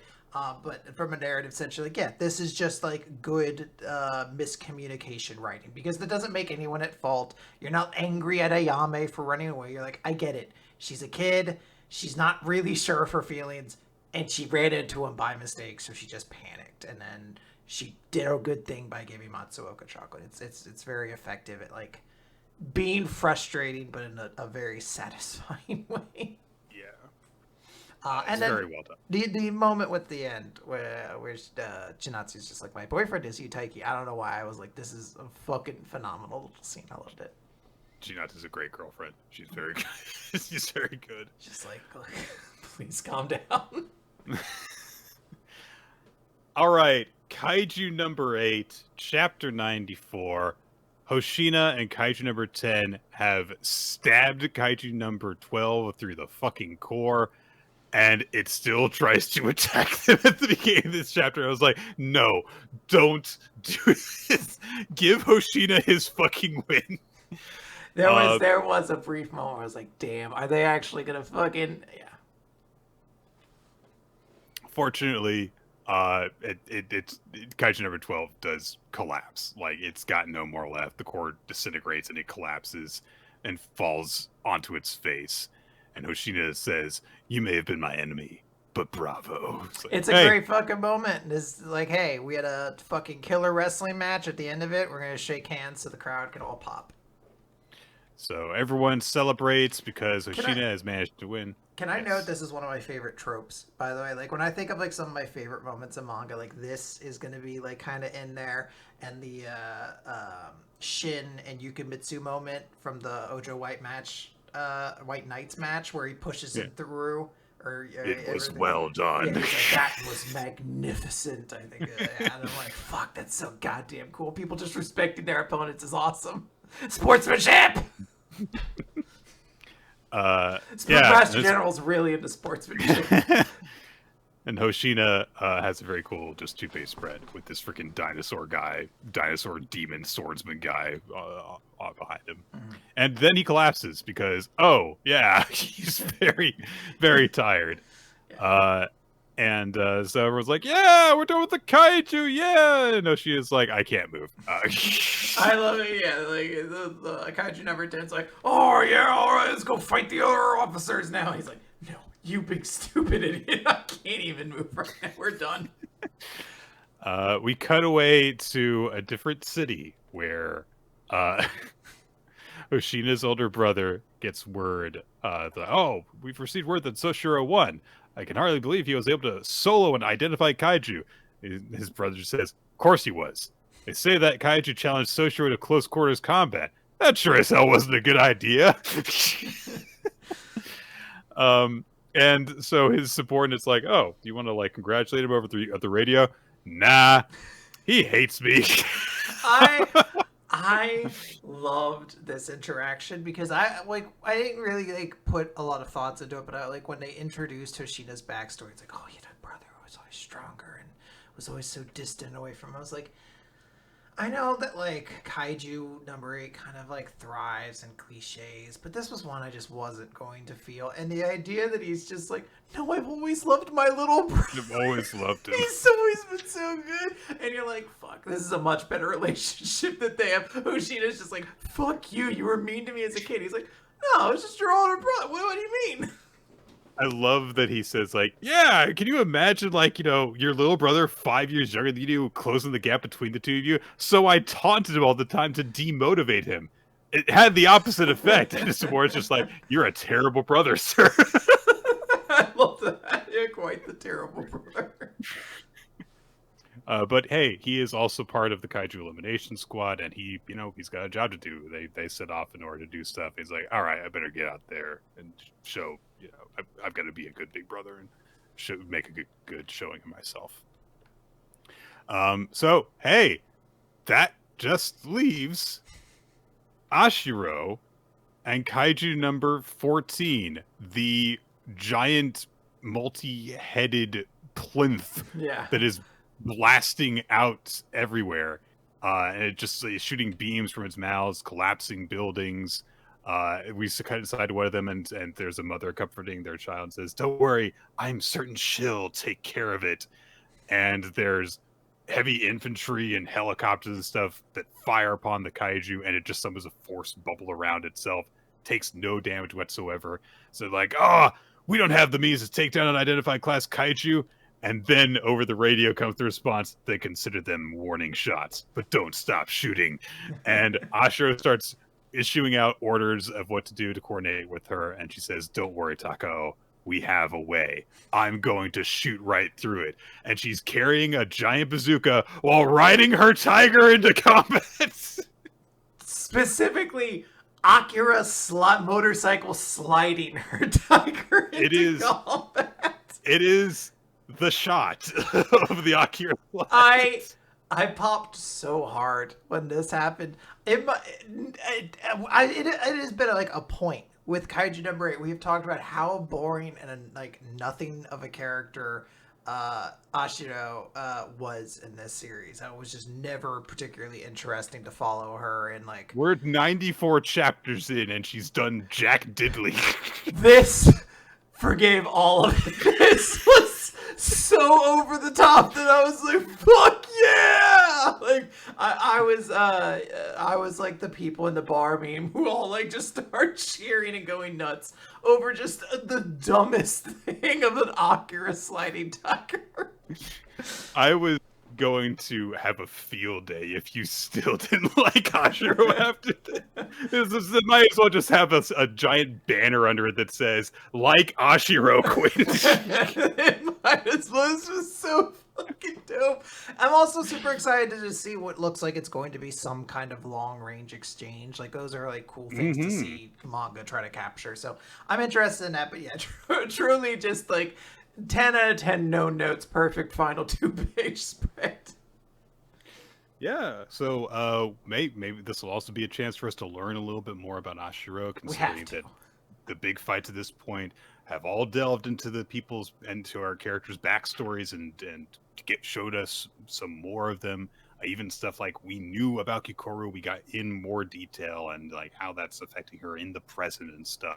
So yes, if as long as this doesn't end with like, and she shot the kaiju and killed it. Yeah, then every fight's been like 3, 4 or so chapters long. If the next chapter is she just shoots one laser and blows it up, it'll be like, all right. But she did Akira slide into the tiger, so I'm not too angry. I'm just a little. Also, Kaiju Boo number 8. Let's just get that out of the way. Hold on. Flick, flick. Flick, flick, flick. Okay. Flick, flick. There we go. World Trigger! It's chapter 237 of World Trigger, the Away Mission Test, part 33. Hey, did you like all the stuff about character backstory and reestablishing motivations and how some of our characters ended up at the moment that they are in the present? Do you want to go back to boring analysis of test responses? We were truly given like a moment, a little nugget to keep us on the trail. Like, I'm starting to remember why I love this series so much. The characters, the world, everything. And then like I started reading this chapter and I was like, no, we're going back to Battle Sims, no! I kid you not. Because this is a longer than usual length chapter for World Trigger. This is virtually 2 chapters as one in terms of how it's been publishing whenever we get, the 2 chapters in a month sometimes. I got bored and put this chapter down and then had to pick it up like 4 times in order to get through it. And I have never had to do that with World Trigger. I was so disheartened when we got back to this stuff. But Nick, this is truly the scariest manga of the week. You can feel yourself screaming as the manga drags you back into battle simulations, your fingernails scraping the ground. It really was like feeling like we had killed the slasher villain and then they came through the window to set up the sequel. You're like, no, you're supposed to be dead. I ran you over with the chainsaw lawnmower. With chainsaw lawnmower? It's a lawnmower for taking down trees, obviously. It was a weird thing. It took a lot of like movie setup to make it work. But I ran you over with it. You have to be dead. Yuzuru and Ninomiya basically wrap up their conversation. They kind of just like reestablish like what they're trying to do. Yuzuru like wants to know more, but Ninomiya's like, hey, look, given everything that you've heard, I want you to ace this test. And Yuzuru is like, well, why? And Ninomiya says, like, well, the leadership team is wary of others doing what Hadahara did. And Yuzura's like, well, I wouldn't do that, even if I flunked the test. I would never do that. And Ninomiya points to, like, are you certain of that? How can you be certain? Let's say that, like, Hadahara shows up, or, like, she invited you to join her as a stowaway. Would you have turned her down? And so, you know, he doesn't have a response for that. So Ninomiya is like, look, if you express a desire to look for Hadahara, and you're not selected for this, don't you think that the others in Kagura's squad would have, you know, enabled you? Hypotheticals like that are moot, but you've got to quash any lingering doubts that people have about you. You've got to make it on this away mission through the proper channels, or it's going to reflect poorly on you. So, hey, Ninomiya, being a good senpai, isn't that nice? Yuzuru asks, like, hey, are you sure you should have told me that? And Ninomiya's like, I was given permission to talk about certain things during my captain's briefing, so and there's more. Yeah, there's more stuff to reveal later. So yeah, and he says, hey, Yuzuru, get some sleep. And Yuzuru is left to think about, like, hey, would I have taken up that offer if Hadahara had made it for me? What would Ninomiya have done? And he thinks about it, like, you know, like what Ninomiya has told him about his thoughts on the Hadahara situation, and saying, like, this doesn't mean that I'm going to take all this lying down. I want to hear out her reasons for myself. And Yuzuru's like, you know, I guess I feel the same way. And we get to the end of the day. Start up day 5. Yuzuru gets himself ready. Chika, you know, says good morning to him, and then Yuzuru says, "Hey, I'm gonna try even harder today." And Chika, you know, smiles about that. It's like, yeah, it's great. So, you know, he doesn't like apologize, but he makes things better between them. It's very nice. And then we get 30 pages of fucking essay deconstructions. Yeah. Not before we can check in on Suwa Squad having breakfast, though. Yeah, look at them. They're having a good old time. Look at Katori. Her hair is different. I've barely recognized her. So they, you know, think about, like, hey, what are we gonna do during all this stuff? It's like, oh, I guess it's gonna depend on what, you know, they have for us. We cut back 2 days ago to the analysis team discussing the responses to the written essay special assignment over, hey, what would you do in order to, like, change the way that rank tests are done? And so they go over a bunch of responses, and they go over a bunch of responses, and they go over a bunch of responses, and they go over a bunch of responses, and they go over a bunch of responses. It's so many. It's one after the other of, like, oh, this person said that it should be more like capture the flag. This person thought it should be like a tower defense thing. This person thought that maybe they should go and get... Like, you're just like... Unless you do these, unless we see these, why am I reading about this? Like, I understand for, like, a diehard, you can, like, really pull a lot of, like, personality out of, like, who answered what. And you're like, oh, this person answered this. This really goes to show this is the way their brain works or whatnot.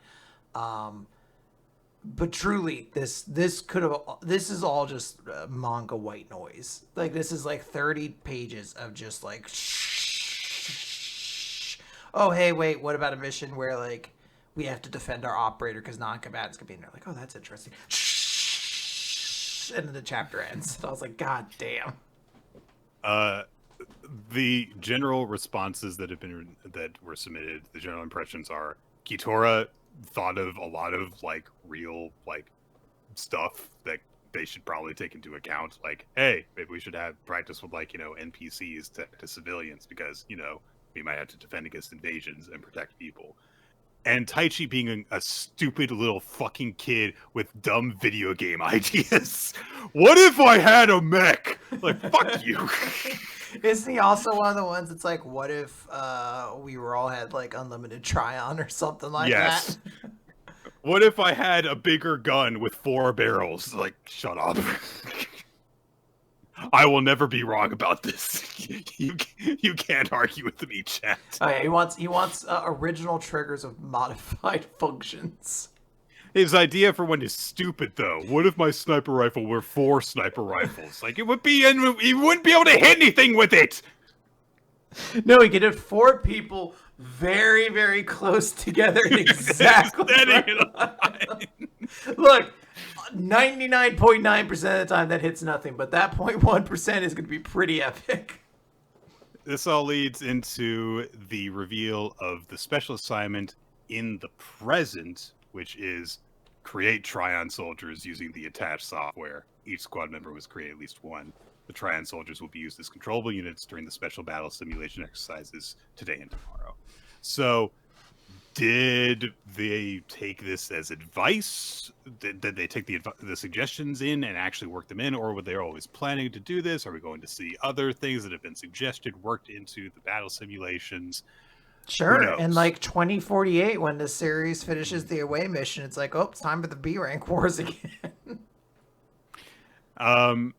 And yeah, so they're going to have to make up their own Trion soldiers, and I guess it might be fun to see what horrible monstrosities some of the people come up with. It maybe some of them will make like those terrible fossil Pokemon from that one Pokemon gen where they were all wrong. So. Yeah, maybe that point's gonna be cool. This just is so exhausting to read. It was like easier when I was Stockholm Syndrome and to be like, this isn't so bad. It's kind of funny getting to see what other people do. And then they hit us with like, actually, no, there is a story to World Trigger, and it's very interesting. The characters have a lot of like depth and personality and intricate relationships with each other. And I was like, oh, this is wonderful again. And then right back into like, what if I answered my essay question in this way? It's not wrong. It's not really correct. There is no qualifications to it. We're just going to discuss it. And I was like, God damn it, I hate this shit again. There's like an active part of my soul bubbling up in anger at the idea that it's like, not only do we have more battle sims, but they're going to be more complicated. So we would absolutely have to spend time talking about So we can't skip over them. I want to cry, Nick. I love this series so much, but God damn it. Oh, God. All right, Nicholas, let us talk. Quinnifer. Spookmaster Jennifer. Let's talk about Eden Zero, Chapter 258, The Shape of a Planet. We have a big space shot. All of our characters are in space. All of the shots of women are in weird angles where you're just like, why would there be a camera there? There is a full-on Darling in the Franxx shot of some of them. It's stupid. Yeah. Valkyrie reveals she just has like 100 guns inside of her. Like her body just opens up full of guns, which is kind of cool. She shoots at Brigadine. He blocks it. He shoots her with a giant blast. And to survive it, Valkyrie has to overdrive. And she immediately calls out to Homura and is like, Homura, I have a situation. You need to beat Actuella. And I was like, oh, finally. Like, Homura gets to do something at this point. And then I stopped and I was like, she, has to beat Actuella. And we know she was a tough opponent because last time she got beat by... I think someone shot a big laser at her. I'm pretty sure Elsie cut her in half. Yeah, so she just did it immediately too. It was very anticlimactic. So it's not as like, oh, I wonder. I guess that's our skill. Is Homura as strong as past universe Elsie? We'll find out. Anyway, cut inside of the Eden Zero. Witch is talking with Wizard. He's like, I'm the stronger version of you. I have teleportation magic, which you don't have. He shoots a bunch of explosions and general wizard stuff at her, and he's like, I've defeated you, and she overdrives, and I guess this is our first time seeing Witch's overdrive. Who cares? Yeah, I think it is. She's just like, this ship will never sink as long as I, the Shield of Edens, is here to defend it. And he's like, overdrive. And they do more wizard fight shit, and he's like, but I am the Spear of Edens, the spear that exists to shatter the shield. And I'm like, I get it. I get what you're going for, guys. This dude does not resemble a spear in any way. This was the weakest member of the Dark Stars before, I believe. So I don't really know what about him is supposed to represent a spear, but whatever. He wasn't even the first one to get involved. It's not even like it's like, oh, the initiative or whatever. But Witch is like, if he's here, then that means the Eden's one is close. I'm trying to remember if this scene means anything. No, it just means Shiki's, they're flying around. They're like, the Eden's one is here. Oh God, this is a lot. And Shiki's like, I'm going to sell this. I'm bored to Eden's one. And he flies towards it. We cut over to Hermit and Wise, who are stuck in their room. Wise is like, this is bullshit. I'll rewrite the system from here. And then Killer shows up. He's like, you're wasting your time. I'm the upgraded version of you, Hermit. They'll never beat me at anything related to programming. It's hard to take this super seriously because all of the Dark Stars were beaten before. Yeah, they were. It's that sense of like, this isn't actually that interesting. But the Eden Zero is currently set to self-destruct. It's programmed to. And I like how Hermit's like, there is no self-destruct program. And he's like, there is now. And then we go back into what is looks like our framing device for this arc, the 20,000 years ago flashback where Hermit is telling Killer, they're different versions at this point. They're both just school children. She's like, this is the end of our planet. I'm not going to give up. And she's like, yeah, you remember that thing I talked about that all things can overdrive? He's like, huh? But that's just a theory. She's like, no, I believe it's true. And maybe the key to saving our planet is we're going to make the planet overdrive. That's a chapter. Sure. I also like to say words sometimes in an order. And there are implications, I guess. So something happened when I read this chapter, which was... I've just, during this entire thing, was just been in a realm of like, I don't care. Yeah. But this is so stupid that I'm going to try to get through as much as I can find wrong about everything that has happened in the past 3 chapters, i.e. this arc. But I'm going to just set a limit for tonight of just 90 seconds so that I don't go on forever. Okay. Point number A. What? So this is a 20,000 years in the past flashback, but also overdrive exists, which means that ether gear exists, which means that all the technology that is in this future 20,000 years after this point exists. Is there going to be something where it turns out that that technology was lost and then regained? I thought this was just supposed to basically be Earth, but apparently no, all this sci-fi gear nonsense is here, and stuff can overdrive. B, stuff that isn't people can overdrive? When has this literally ever been suggested? Is this the introduction of this idea? If this is the introduction of this idea, why is it not being made a big deal out of? I will say very quickly in response that we do know like ether is and everything because Elsie's entire gimmick was, and I think also Justice, was like taking the ether from the planet. So I guess you're just Sure. like, if ether reaching a critical point is what does overdrive, it's conceptually possible. Right, I get that. Okay. See, so stuff can overdrive, and you're just now introducing this idea, but because the point of the big bang of the chapter is supposed to be, we're going to make the planet overdrive, we have to just kind of like immediately move on from like, oh, stuff that isn't people can overdrive now, I guess. Even though we barely even understand that anyway. D. Well, actually, it's C. It is C. Whatever. I'm lost count. Why is this being delivered to us in this way? Why do we end each chapter with a flashback that lasts like 4 pages, barely establishes any context as to what is going on and how it is connected to anything that is happening? Is it because Hiro has no confidence in this flashback story and won't let us stay in it long enough to actually get any context for it? Point the next. If these are all people who are modeled after... shit. Keep going. I interrupted you. Sorry. If all of the Dark Stars are modeled after people in this flashback, what about those 2 that were the Dark Stars of like Brigandine and Killer before? Why did they look like that and didn't look like the people that are in this flashback? Are they going to also show up in the flashback? Anyway, that's my point for now. Yeah, I don't think this is bad. We'll just go with that. I don't want to crap on this because honestly, I just don't feel anything towards this chapter. It did something kind of cool, which is like, oh, Hamor, you have to be the one to take down Aknoella. Which is nothing, as we said. Aknoella was not like built as a credible threat in the last universe because Elsie was just like, I'm done with you. But she has to do something. Like Hamora physically should have to do something in this universe, which is cool.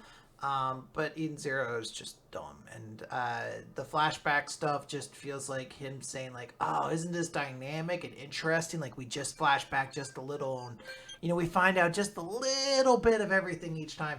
But it's just not satisfying because there's not actually that much interesting stuff going on in the past. We could kind of already piece together, I think, what we needed to, which was like, oh, the Dark Stars and the Shining Stars all had a relationship in one way or form with each other. Not necessarily romantic, although we know Wizard and Witch had a romantic one, but like they have some connection with one another. They were engaged. Dun dun dun. Yeah. The only one I actually am interested by is the character we haven't seen yet, which was Clown, who we didn't really get to see that much about what he was about. So I actually am remote, and he was also the only one to not get defeated. He like vanished away. He's like, "Ooh, goodbye." So I'm mildly interested to see him, but yeah, it's not satisfying. But also, I just don't particularly feel like talking about it too much longer. Got it. Cipher Academy, Chapter 42. War is the mother of invention. So hey, Iroha and company have gone into the Cipher Academy metaverse. They were headed towards it, and we're going to do it at the end of the last chapter. Iroha is alone by himself in a classroom with a VTuber, who introduces herself as the capable AI Dekii-chan. And so I hate this series, Nick. I don't want to read it anymore. Did I say VTuber? I meant Cortana from Halo. Is that any better? Then this is erotic. I can't wait to talk about this.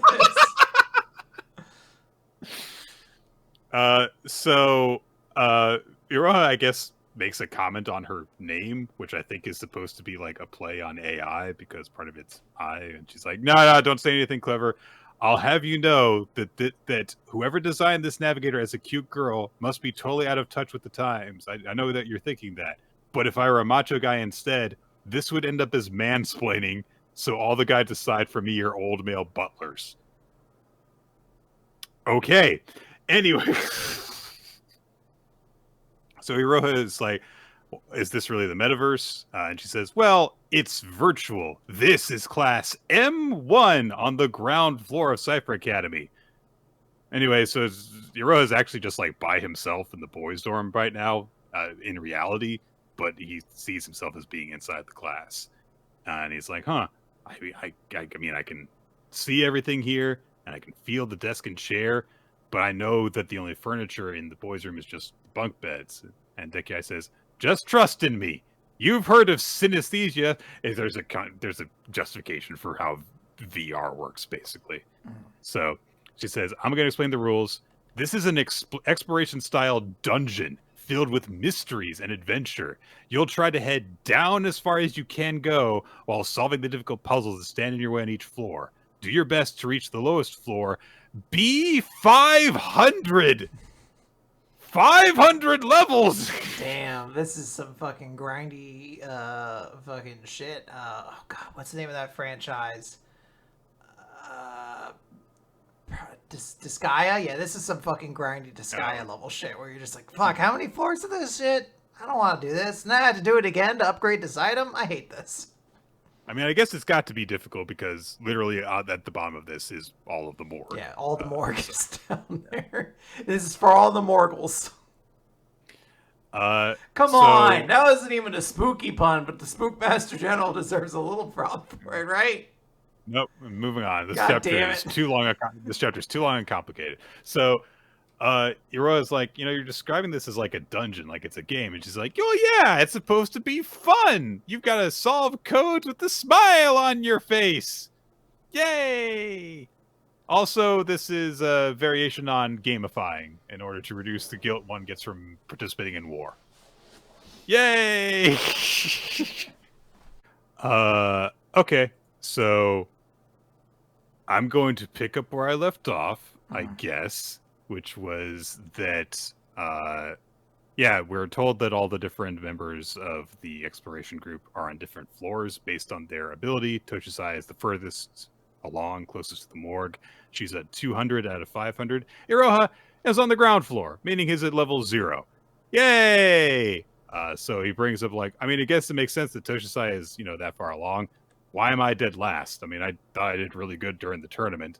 And Dekiai explains like, well, normally like your ranking is based on your grades in class, but there's also other things as well that add to your overall score, like your personality, your temperament, your experience.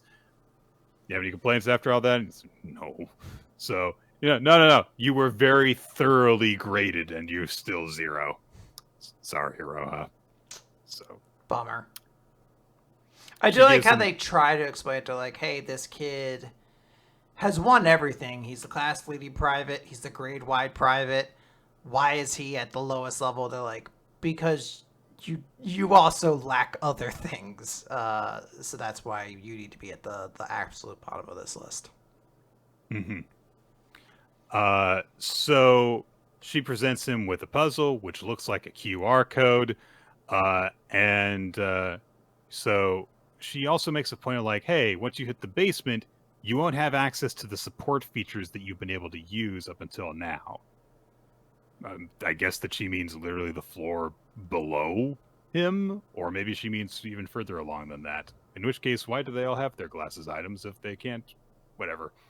Hiroha flashes back to a conversation he was having with Toshisai recently, in which Toshisai said, "Oh, I'll log in with one of the mass-produced models," and she's very awkwardly like refers to him as Master because of that one bet they made at the very beginning of the series, which hasn't really come up at all in like the last 40 chapters. So it's a weird thing to be reminded of just at this moment. Like, oh yeah, she agreed to be his servant, I guess. Yeah. It's come up like once or twice very loosely, but yeah, she's not played as much into that as she has played into like the butt thing. Which also out of context, that sounds insane. She also brings up a butt thing in this conversation as well. So she says, hey, look, this is the original glass weapon. And she's like, yeah, I'm turning it over. You're the one it was originally given to. I've never had any intention of handing over the war disaster crypto funds to you as well. And, when you say it like that, the series sounds a little silly. So, you're like, maybe this series is kind of dumb. Yeah. She establishes like, look, I respect what your goals are and the dream you're trying to accomplish. And now that you're the grade wide leader, it's about time that we slapped the Toge-Shuzaka alliance in the butt and put an end to it. Which there wasn't much that alliance really ever accomplished, but okay. No, I was like, I remember them talking a lot, but I feel like that kind of ended rather abruptly.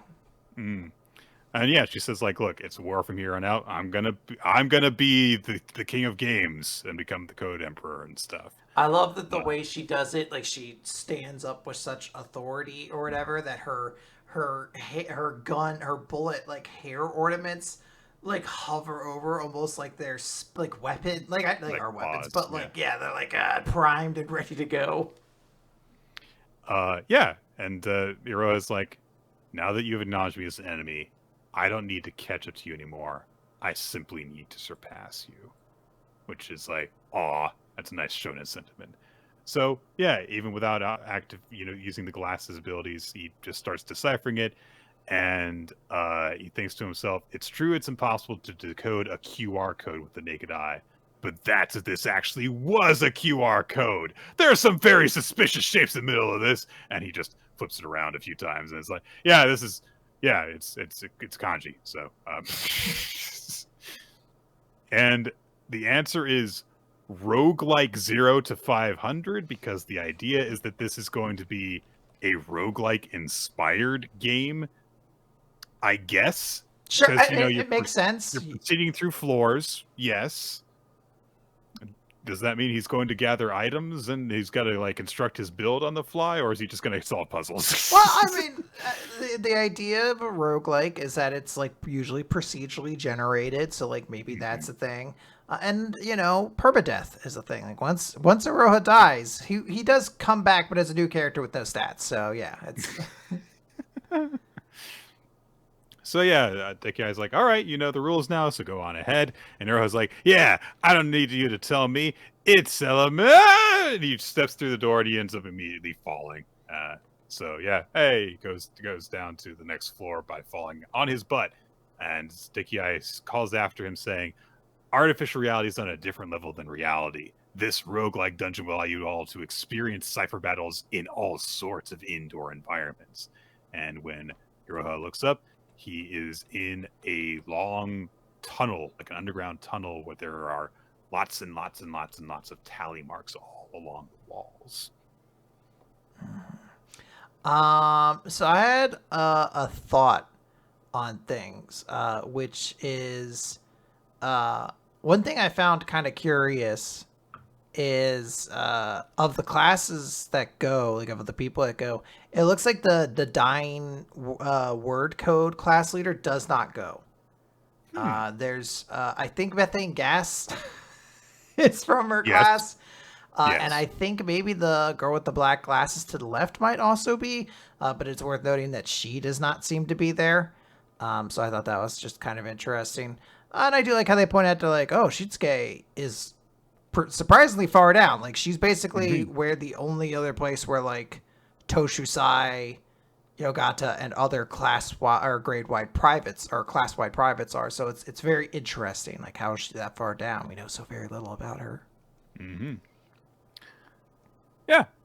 So, getting into the next leg of the story. Also, I like the 2-page spread of all the people who are going on this expedition, all wearing their glasses weapons, including Quokka, who's got them balanced on her bare nose. Yes. Some cool stuff there. Kagurabachi. Oh, there's so many. There's so many that could come up in this. Kagurabachi. What could come up, Nick? Nothing. The hat's gone. The Spookmaster General's power is restrained slightly.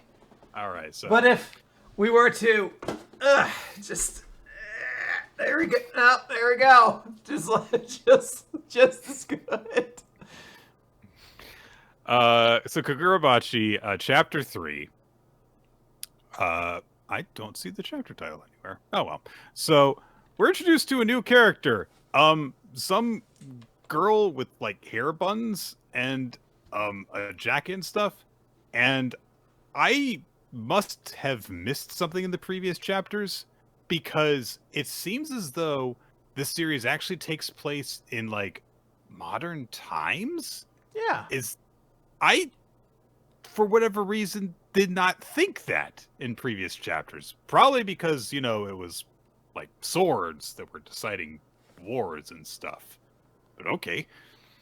I think they were noting that there weren't really like swords in the same way. And didn't like guys have guns? Maybe I'm misremembering, but I don't remember there being guns. But anyway, I guess kind of like missed the details of that.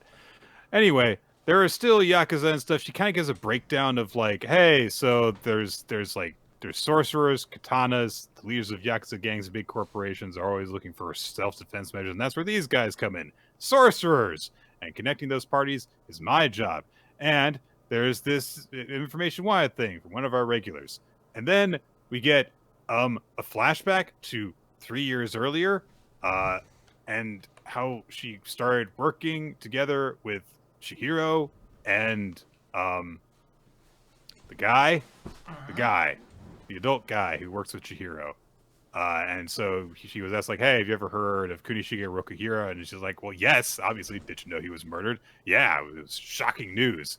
Yeah, the Ishoku group claimed responsibility. I stirred they stole enchanted blades. And so, hey, she's like their information broker. So she's looking out for information on these enchanted blades. Oh, and she gets a lead in this chapter. Where from? From chapter 3, Witness. It's a little girl who comes into her office. What does she have to say? Well, Chihiro and the guy come in afterwards, and she's like, yeah, so I got a lead. It's this girl who's sleeping on my couch. And they're like, what, really? Yeah, she came in, and she's like, I want to inquire about hiring a sorcerer. And then we are established like, this is the jokey chapter. Because this little girl acts in ways that are both like a little girl, but also not. So, she says that she needs protection because the bad guy is chasing her. Bad guy who's got a super strong sword. And so, yeah, she's like, yeah, so it might be an enchanted sword. And they're like, I mean, it's a little girl who could be making stuff up. It seems like not a lot to go on. And it's like, yes, because little girls come wandering into this office every day talking about bad guys with magic swords that you don't go and check out because you guys have so much better information to look into than this. So the girl comes to, they're like, go home. And she's like, I don't have a home. I'm an orphan. So Chihiro's like, it's okay. I know how to talk to children, unlike this weirdo with suspenders that I have to work with, I guess. Takes her to a restaurant after, and there's a joke because he's like, have you eaten lately? And she starts to say the answer, and her stomach growls, and then she goes, and there it is. Yeah. If we acknowledge the trope, it's not bad. Mm. So Chihiro's like, you want anything to eat? And she's like, yeah, tempura. Okay, so they go out to get some tempura. They go to a restaurant. They, eat together. And Chihiro starts to get to know the girl. The girl's name is Char. And he says, I better take you to an orphanage after this. And she's like, but I thought that we were like, this was a meal to seal the deal and you guys were going to protect me. I thought this was going to be a wolf and cub situation that was going to go along with you as like your rascally kid sidekick. Yeah, and Chihiro's like, no. No, I ain't got time for that. No. You say there's a bad guy after you? Well, tell me about that. And she starts to explain, and then she's like, I don't want to tell you. Okay. So then a guy comes in, and immediately, and while the guy's coming in, Char says, like, oh, he had a sword, and went, she's eating while talking. It's funny. And she said, a cloud came out of it. And Chihiro's like, cloud? A cloud came out of it? That's a very specific story that reminds me of a sword my dad made. A cloud. So specific. Cloud. Well, I mean, if the other one made goldfish, then yeah, it is very specific. He made like very fanciful little, fun little swords. This one sends out ribbons. Not to like grab you or anything. It's just very pretty. It's for celebration mostly. It's somehow it got switched out with the climate act that Usama. It's just the bad climate act basically. So there is a server comes up to the guy who came and sat behind Chihiro and is like, oh, order something or get out. The guy kills him with his chopsticks. And he's like, I found you. You have a bodyguard, huh? What a pain. And then he says, invincible. And Dharma comes out and explodes. Uh-huh.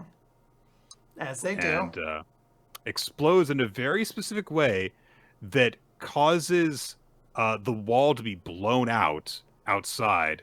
But for the little girl it was set off 10 feet from to be completely unharmed. So, it's directed. The Daruma was looking that way, and as such, the explosion went out that way. It didn't. That's how it works, Nick. And somehow the sorcerer guy managed to also snag Char, and she's like, "Save me!" And Chihiro's like, "Okay." So, Nick, we have finished chapter 3. This is an important time for any manga because we have to decide for ourselves whether or not we're going to continue talking about Kagurabachi. So I'll be honest, the new manga that we're talking about today, that are in their first few chapters, both felt like letdowns from previous chapters that they had.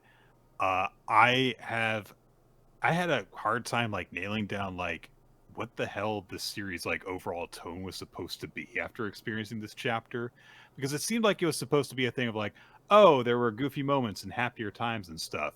And then there's this whole thing where there's this little girl who acts very strange, and it's supposed to be like a comedic chapter.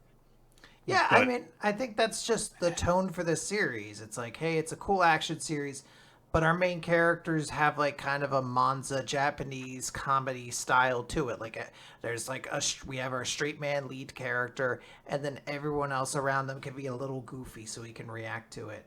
I'm not necessarily going to say it's good, But in a way, this is kind of like a Sakamoto Days, where it's like, this is going to be a comedy and action. You can just hear the blood boil. And it's like, hey, we're going to mix comedy and action to maybe as we continue on, we'll find more of our footing with one over the other or whatever. Sorry, you were about to say something. No, That was just a release of anger. I don't know. I don't get anything off of it. So you know? I will say this. I would like the idea that with a new set, especially with a 3 set, we take one of them on. I don't think any of the series in this group are going to be potential long runners. I'm just not optimistic about any of them. Maybe Mama Yu Yu could catch on. But I think the most likely thing is that this is going to be a batch where just because other series, pass around it, one of them will find this weird niche level of success that'll run for like 40 or some chapters maybe, or like something small. I think it might end up being this series just because it's inoffensive enough and there's like slight little bits that make it kind of curious. I think Mama Yu Yu has lost it, so to speak. I think it just hit a weird spot. I haven't read chapter 4. Maybe that one was like really compelling. But I think this just hits that area where I'm like, yeah, I could see why people dig this. And I don't think 2 on Ice survives past like chapter 16, unfortunately.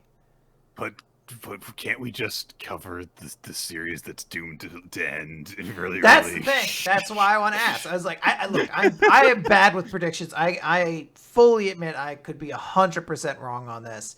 In my mind, I was like, this is a series I think that'll probably last a little bit, not a very long time, but I think it has maybe something going for it. But like, do we want to cover something that might run a while, or do we want to cover 2 on Ice, which, as I said, that's the one I feel 100% confident is not making it through like the next thing. Like it's going whenever the next series or run of new series comes in. The readership numbers for that apparently do not look very good. We have Blue Box at home already. Like we already have Blue Box. I don't know what to tell you. We don't need Blue Box at home. If I had to pick out of these 3, I would pick 2 on Ice. Yeah. But given that you're probably right that it's probably not going to last, I would go for Kagurabachi over Mama Yu. Yeah, that's my thought process. Like I enjoy 2 on Ice more. I don't know if I have like an interest in like, hey, let's watch this sports series that we kind of like slowly die. But at the same time, it's like the alternative is like, here's this series that could also just die completely. Like this could be the next Aliens area where we're just recapping this stupid manga that nobody likes. So I'm kind of trying to work it out in my mind right now. Like, which one do I want? See into the future, Quinn. The Spookmaster General does not have that power, unfortunately. Oh, okay, well, all right. Not yet, anyway. They do have pyrokinesis. Admittedly, it's a way cooler power. We can't really blame them for that. It's pretty sweet. It's never come up on the show, unfortunately, which is a shame, because it is very impressive. I guess we'll read Kagurabachi. All right. There we go. Kagurabachi's sticking around. It's fully like in the grumbling, like, I don't think it's going to be. I guess they're fine. New Exorcist. Chapter 20, Rengo. It's time for world building, kind of. There's multiple levels of Shikigami, it turns out. And Rengo, the deep center of the eternal night world that houses Shinigami. All exorcists who are granted Rengo Shikigami end their lives, never summoning them. It is a summoning that cannot be paid with the price of just one life.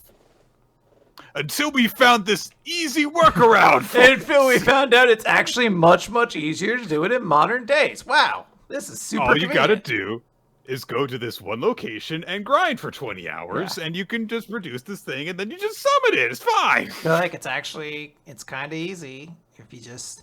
Like, I get it, this series that is unfortunately succeeding. um, is going to have these things that it could set up later on. So later on, somebody without a summoning pin is going to summon this Ringo level monster, and everyone's gonna be like, "Holy shit, this person's crazy powerful."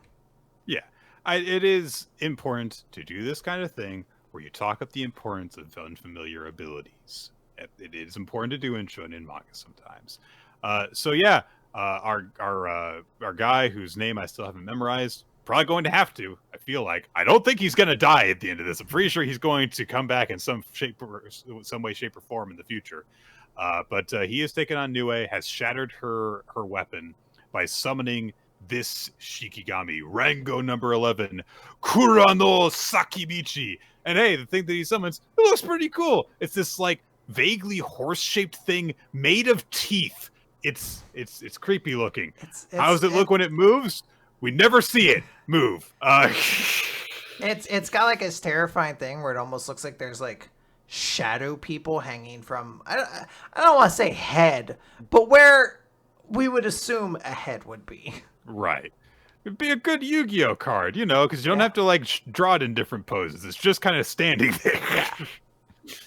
So, meanwhile, Gakuro and Hoshina are watching the battle, and they're getting some more, you know, talky talk explanation stuff from Shiroha's partner, who says like, "Oh man, yeah, her hollow weapon actually guarded her against that impact."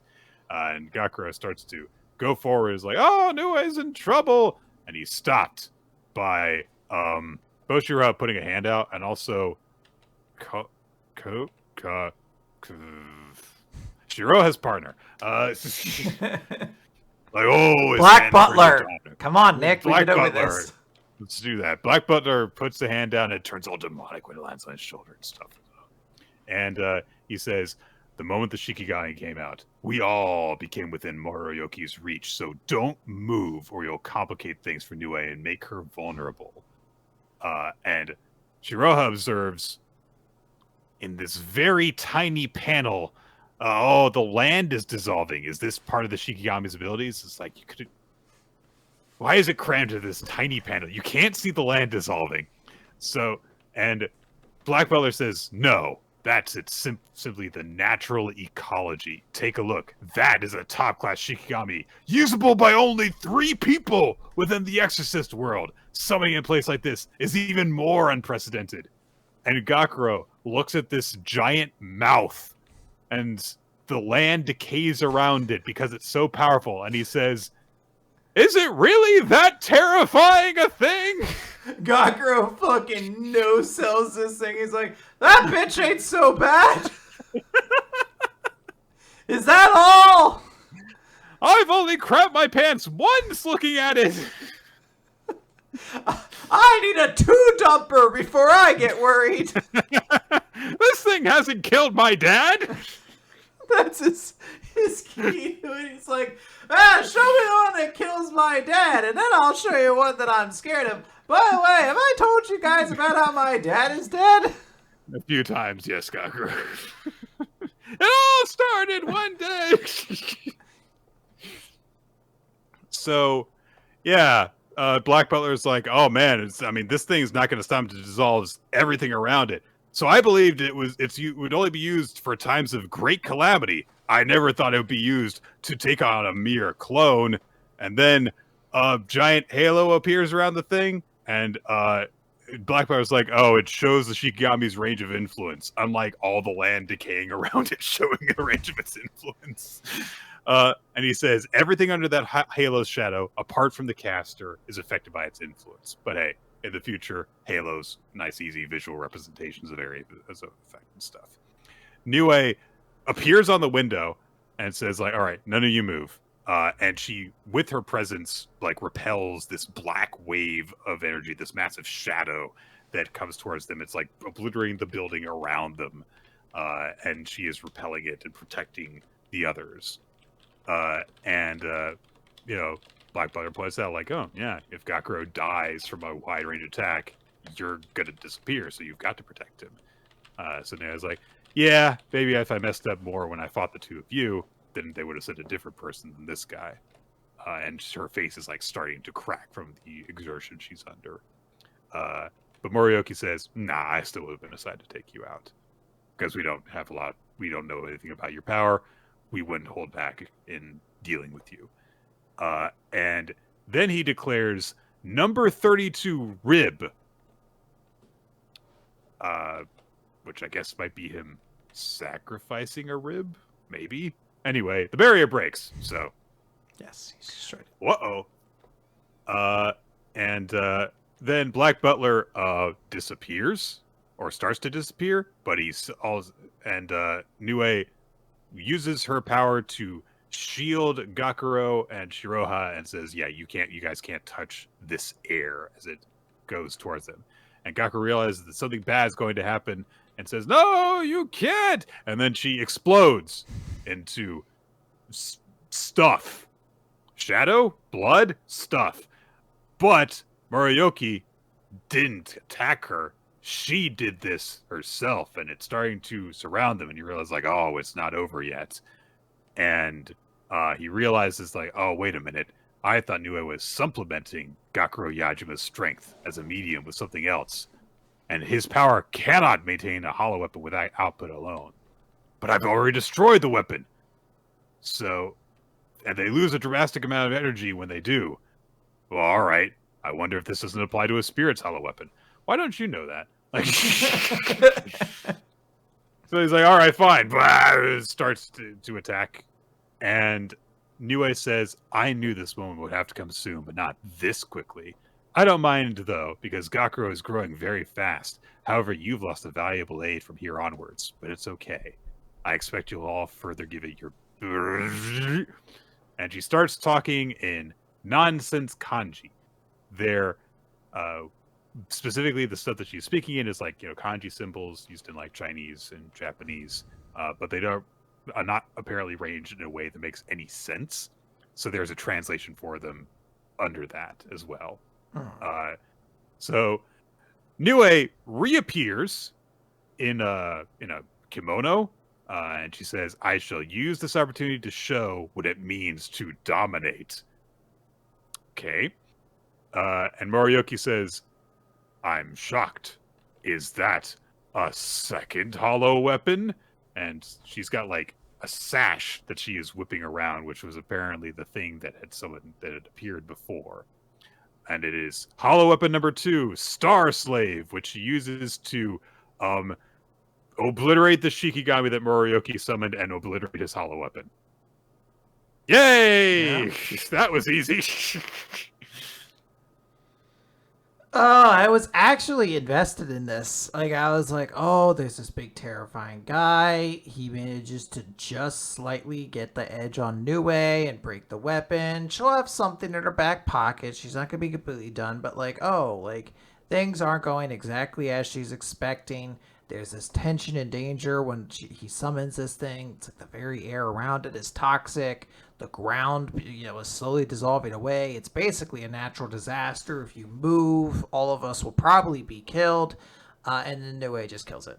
And it breaks his hollow weapon and sends it away. And I'm like, fuck, I forgot that Nue is like a really bad part of this series because she's not interesting and she's just broken. And like, I was in suspense for a bit and now I'm just bored. There does seem to be an implication from what she says that she may be at least temporarily separated from Gakuro, like maybe, her form will dissipate in some way, so she's not around to just solve all the problems, which could lead to things more interesting happening. It actually got brought up on our Discord server, like, is this like series like suddenly winding down because there's this very kind of note of finality to what she says? It is not, by the way. The series is doing very well. This series is doing annoyingly well, and I'm so angry. So that is not what is happening, but we could be proceeding on to like a next chapter of the story, as in like, moving forward to like a next big thing where, instead of having Gakuro just having Nue around to solve all his problems for them, maybe she'll be depowered in some way. Maybe she literally won't be around to provide advice or something like that, which, if you take away the safety net, will definitely make this, I think, more interesting. But we'll potentially. See how go. I still feel like this series just doesn't know what it wants to do, and it constantly switches things up at a moment's notice. So I don't know. I'm just sitting here like I was invested in something. There was tension, there was drama, and then Nue solved all of it. And sure, Yep. like I imagine there will be some consequence to this. Maybe they'll pay off the thing where she's like, "Oh, I took on your like prisoner of this family curse or whatever."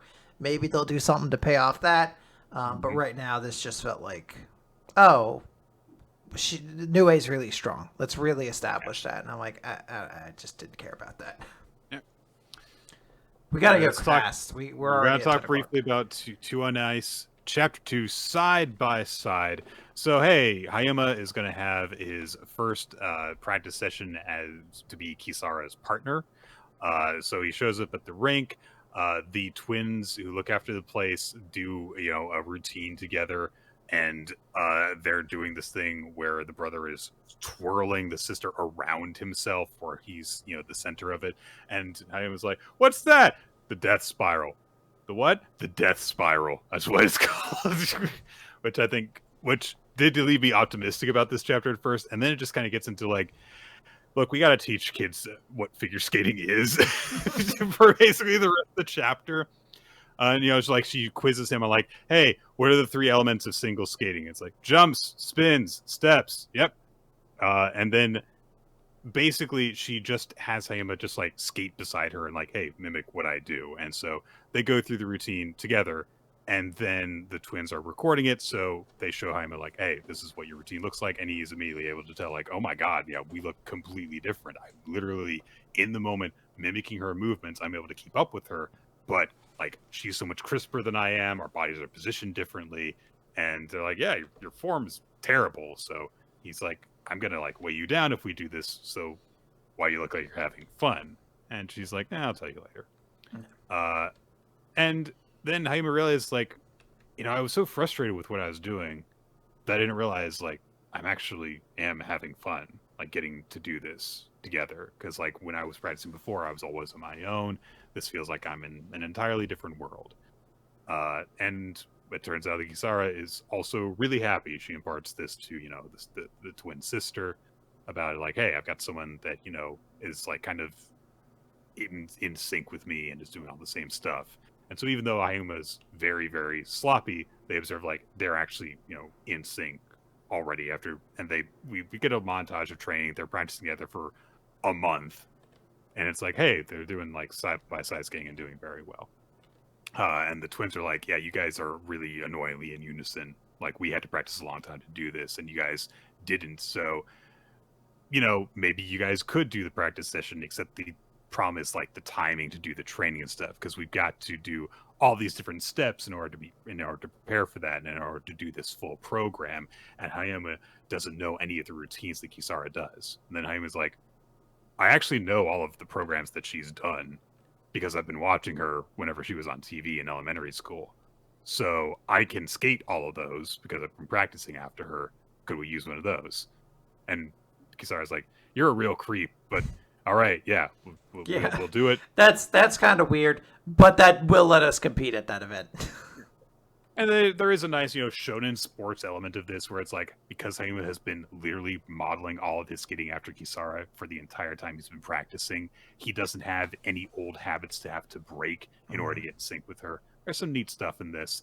Unfortunately, there's just not a lot of entertaining stuff that happens in this chapter. So. Yeah, I don't want to go too long on it because I'm sure we'll give more of our thoughts next week when we get to the last chapter of the setup. But yeah, I'm just not like it's cute, it's nice. I just don't see this having a ton of legs. The Elusive Samurai, chapter 127. Hey, Akie, you helped out and all that stuff. He shoved Sheeta out of her own spotlight chapter in order to take things over and solve everything. Other warriors that like we've seen, Tokiyuki meet and stuff have done well. That like one kid cut off some dude's head. Okay, good for him. And then fucking Shiba is like, yeah, we lost the fight. He calls for a retreat and says to Uesugi, yeah, you take Nago and flee. And Uesugi's like, well, what about you? Oh, I've got something to do. Look, I've predicted all this stuff anyway. So just keep on following me. And gives him like a package of instructions. Now I'm having computer problems. Let me see if I can do this from memory. So he gives him instructions. Uesugi flees, and he goes to confront Tokiyuki when we get our chapter title, The Future. Yes. And so he sees that Tokiyuki is really pissed off at him because, he held his uncle hostage. And he's like, ha, even you're furious at my command. And when I wept at the river earlier, it was a splendid performance, wasn't it? And Toki's like, yeah, I kind of suspected, but also I knew that your tears and anger were real, so that's why I had to come and fight you. So you can't. He's too sincere, boy. You can't mock him for falling for your trap. Uesugi gets away, and he meets with a messenger who says like, oh, okay, so you and Nagao-sama came to pass here on the 25th around noon, which means I'm going to hand you plan number 4. And Chiba says like, okay, given this is a plan that basically has caused us to not kill Akie, and we fail because of the loss of enemy forces, so the plan is one that requires my death. So you have to carry out my designs. And it's a nice little touch of like, hey, he planned for different scenarios. It's not like he knew everything that would happen. It's, I have plans for different circumstances of how the battle unfolds. It's a nice way of addressing it. It's a cool way of delivering that information. So Shiba is like, oh, he's this very, very smart, very meticulous planner. But also Tokiyuki observes that, he's wearing all of the like accoutrements of his people who he lost in battle. So Tokiyuki understands like, did you think I don't know the pain of losing loved ones? If you would even use sadness and anger to further your plans, then your emotions must run deep. And as one who knows the same sorrow and wrath as the Lord of War who stole your comrades. And yeah, he's drawing his sword. And he's like, I've got to do this. It's a cool moment, and yeah, Shiba draws his sword, and we get, some more, like reflections on like, hey, when he was younger, he got to be friends with all these weird generals and stuff. They were his companions, and now they're dead, and he wants to avenge them. And he knows that he's probably going to die, but he's like, it's snowing, as I expected. So, and he basically has also set this up to basically give him an advantage from all of his predictions. And we get a non-Bokucho tag, the Demon of Revenge, Shiba Ienaga, as he prepares for single combat with Tokiyuki. It's weird because as I was reading this chapter, and Shiba was like, oh, okay, I got, the fight's lost, but there's nothing we can do, but, you go and do all this stuff. I was like, I've been finding Shiba kind of fun. I'm going to look forward to when he shows back up again in this manga. And then as I read, gonna die. Oh, no, he's dying here. Never mind.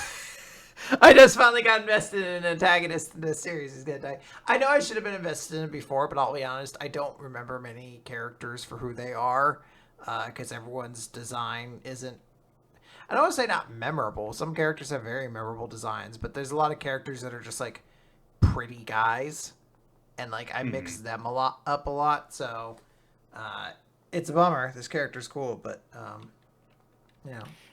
Yeah, I think that this makes him out to look very cool. I do think, however, it's a shame that we didn't get moments like this to help establish and build him up earlier, prior to the moment where he is going to die, and we're going to bring that story to a conclusion.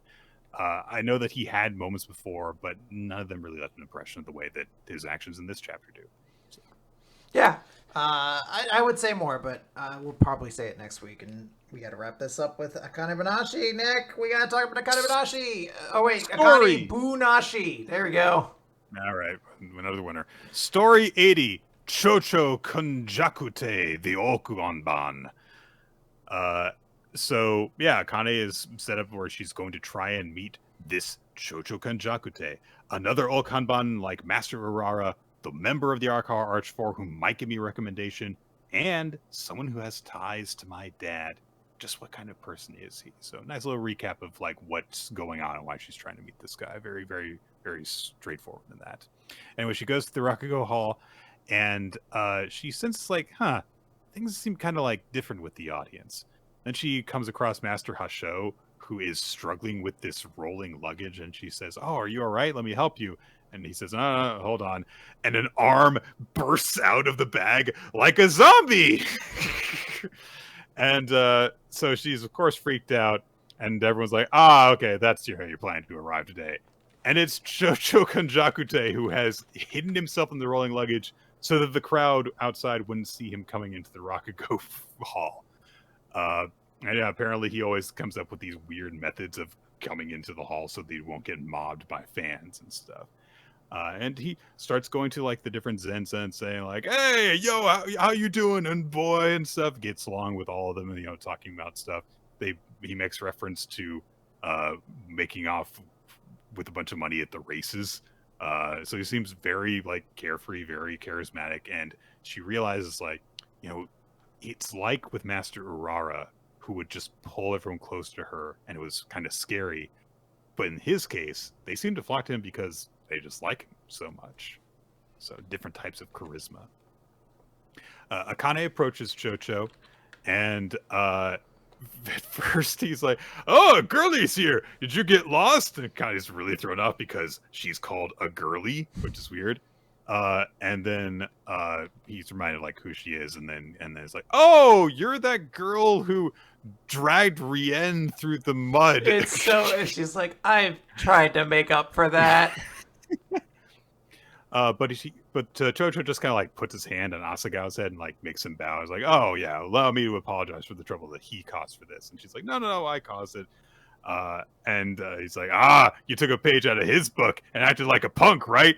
"No, it was my plan." So, won't let her apologize, basically. But then he just gets into it immediately, like, "You want to ask about the flyer, right?"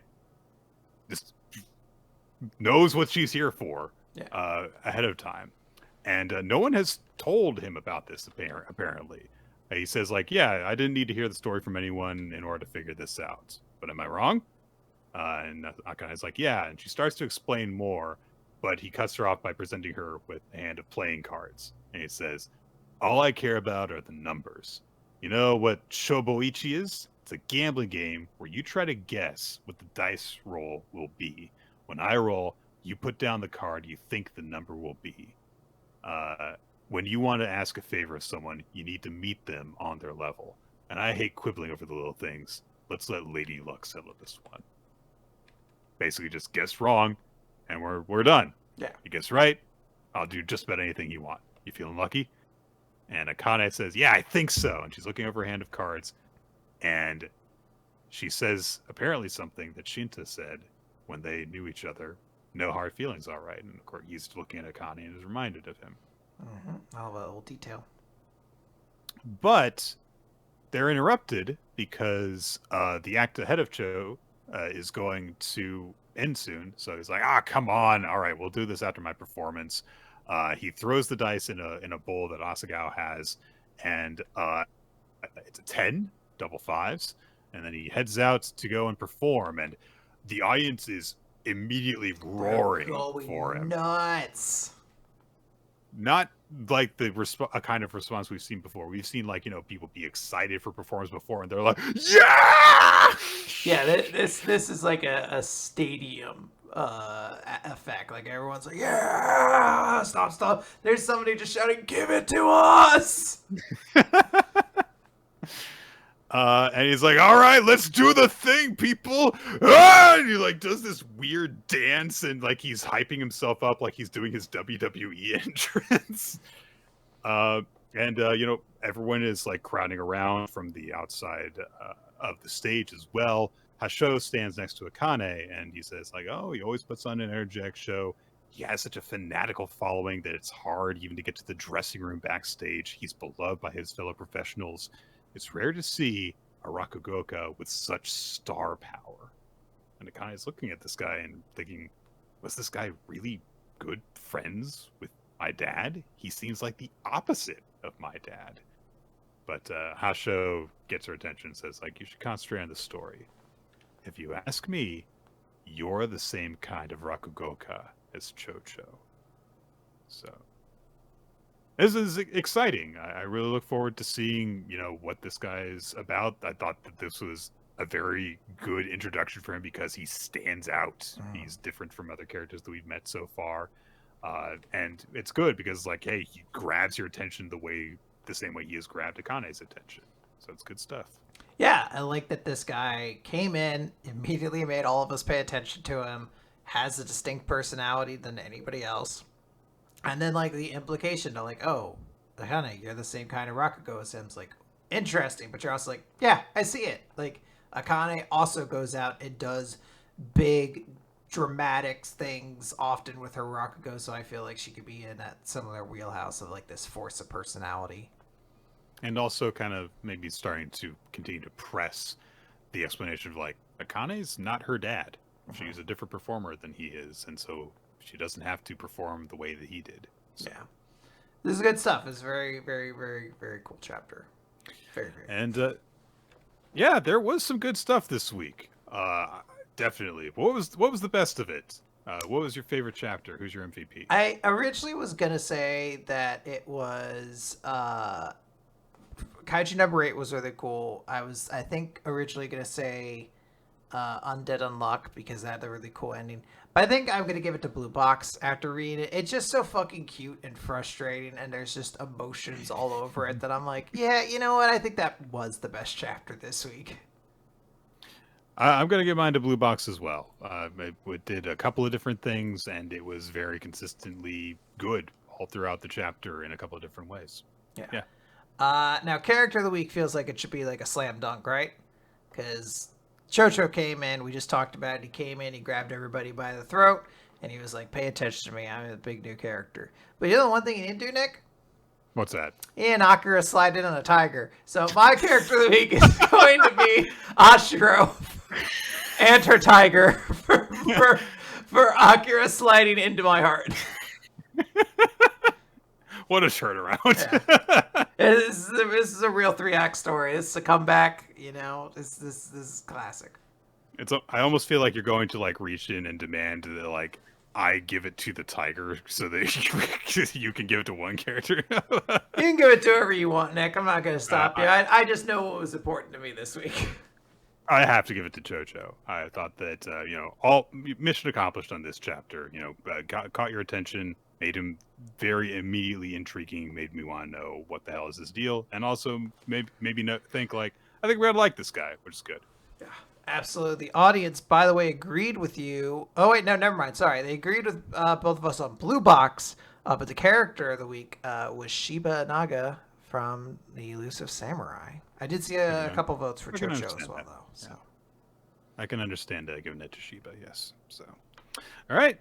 Well, that's it for Weekly Manga Recap, guys. We will have more for you next week as the spooktacular month of October continues. Who knows what horrors will await us next week? I do, because that's my pick next. Oh, right. Silly me. So, well, thank everyone who joined us for the show. We record live here on twitch.tv/RoloT.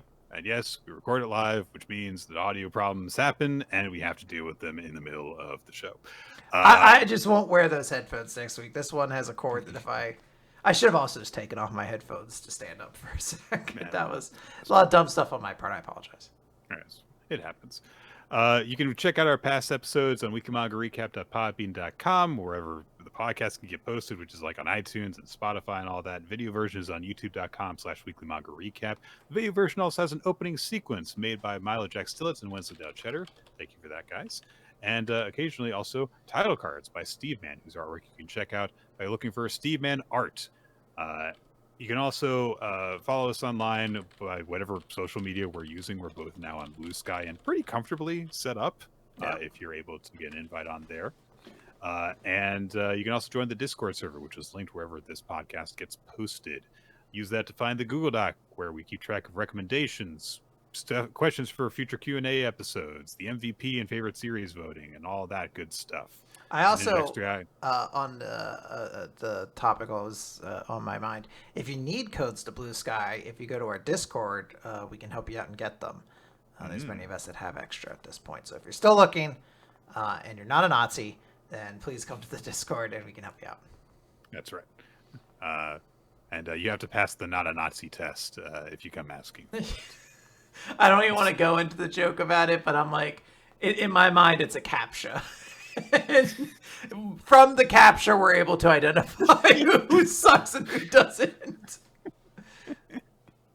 Which of these books would you most like to read? Winnie the Pooh, Mein Kampf, Or Winnie the Pooh again. And you're like, well, I don't really want to read Winnie the Pooh, but I'm definitely not reading that second one.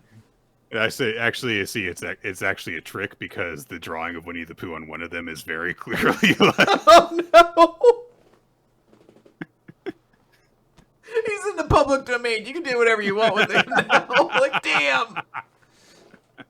you just can't put him in that red shirt.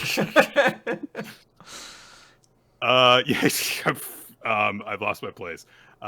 Yeah, thanks to NinjaXDI for maintaining that spreadsheet that has all the stuff on it because we would forget about it otherwise. And thank you everyone who joins us on our Discord server. We've got a great community on there. Thank you to those of you who also support us on patreon.com/weekly manga recap, where we have bonus content for you guys to enjoy. And we did a couple weeks ago a special episode where I talked about Teen Titans with Quinn and how Damian Wayne sucks. Yes. So if you want to listen to that, it's on there and you can check it out. Now, I've got the recommendation for next time. So, spooky month October is about horror, and it's also about horror-adjacent stuff, and I think that that's what this is going to be. We are going to be reading The Walking Cat, a cat's eye view of the zombie apocalypse. So, that's our recommendation for next time. That series sounds so cute. He's just gonna survive. He's just a little guy. This better not be sad.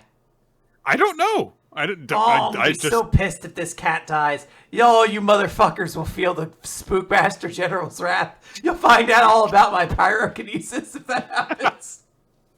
I'll burn this fucking internet to the ground. And, all right. No one will be spared of my fury. Even cats, for some ironic reason. I was gonna say I wouldn't stop you if you went on a rampage over a cat dying, but now I might try and do that if you try and kill a cat. Oh, maybe fighting a Spookmaster General will help you develop your own powers to combat my pyrokinesis. Not something cool like hydrokinesis to counter me. Maybe you'll just sprout like little wings, not enough to carry your weight and fly. Just enough to make me look weird. They're like just in an inconvenient place. Just enough to make every t-shirt you wear very uncomfortable from here on forward. Bye, everybody.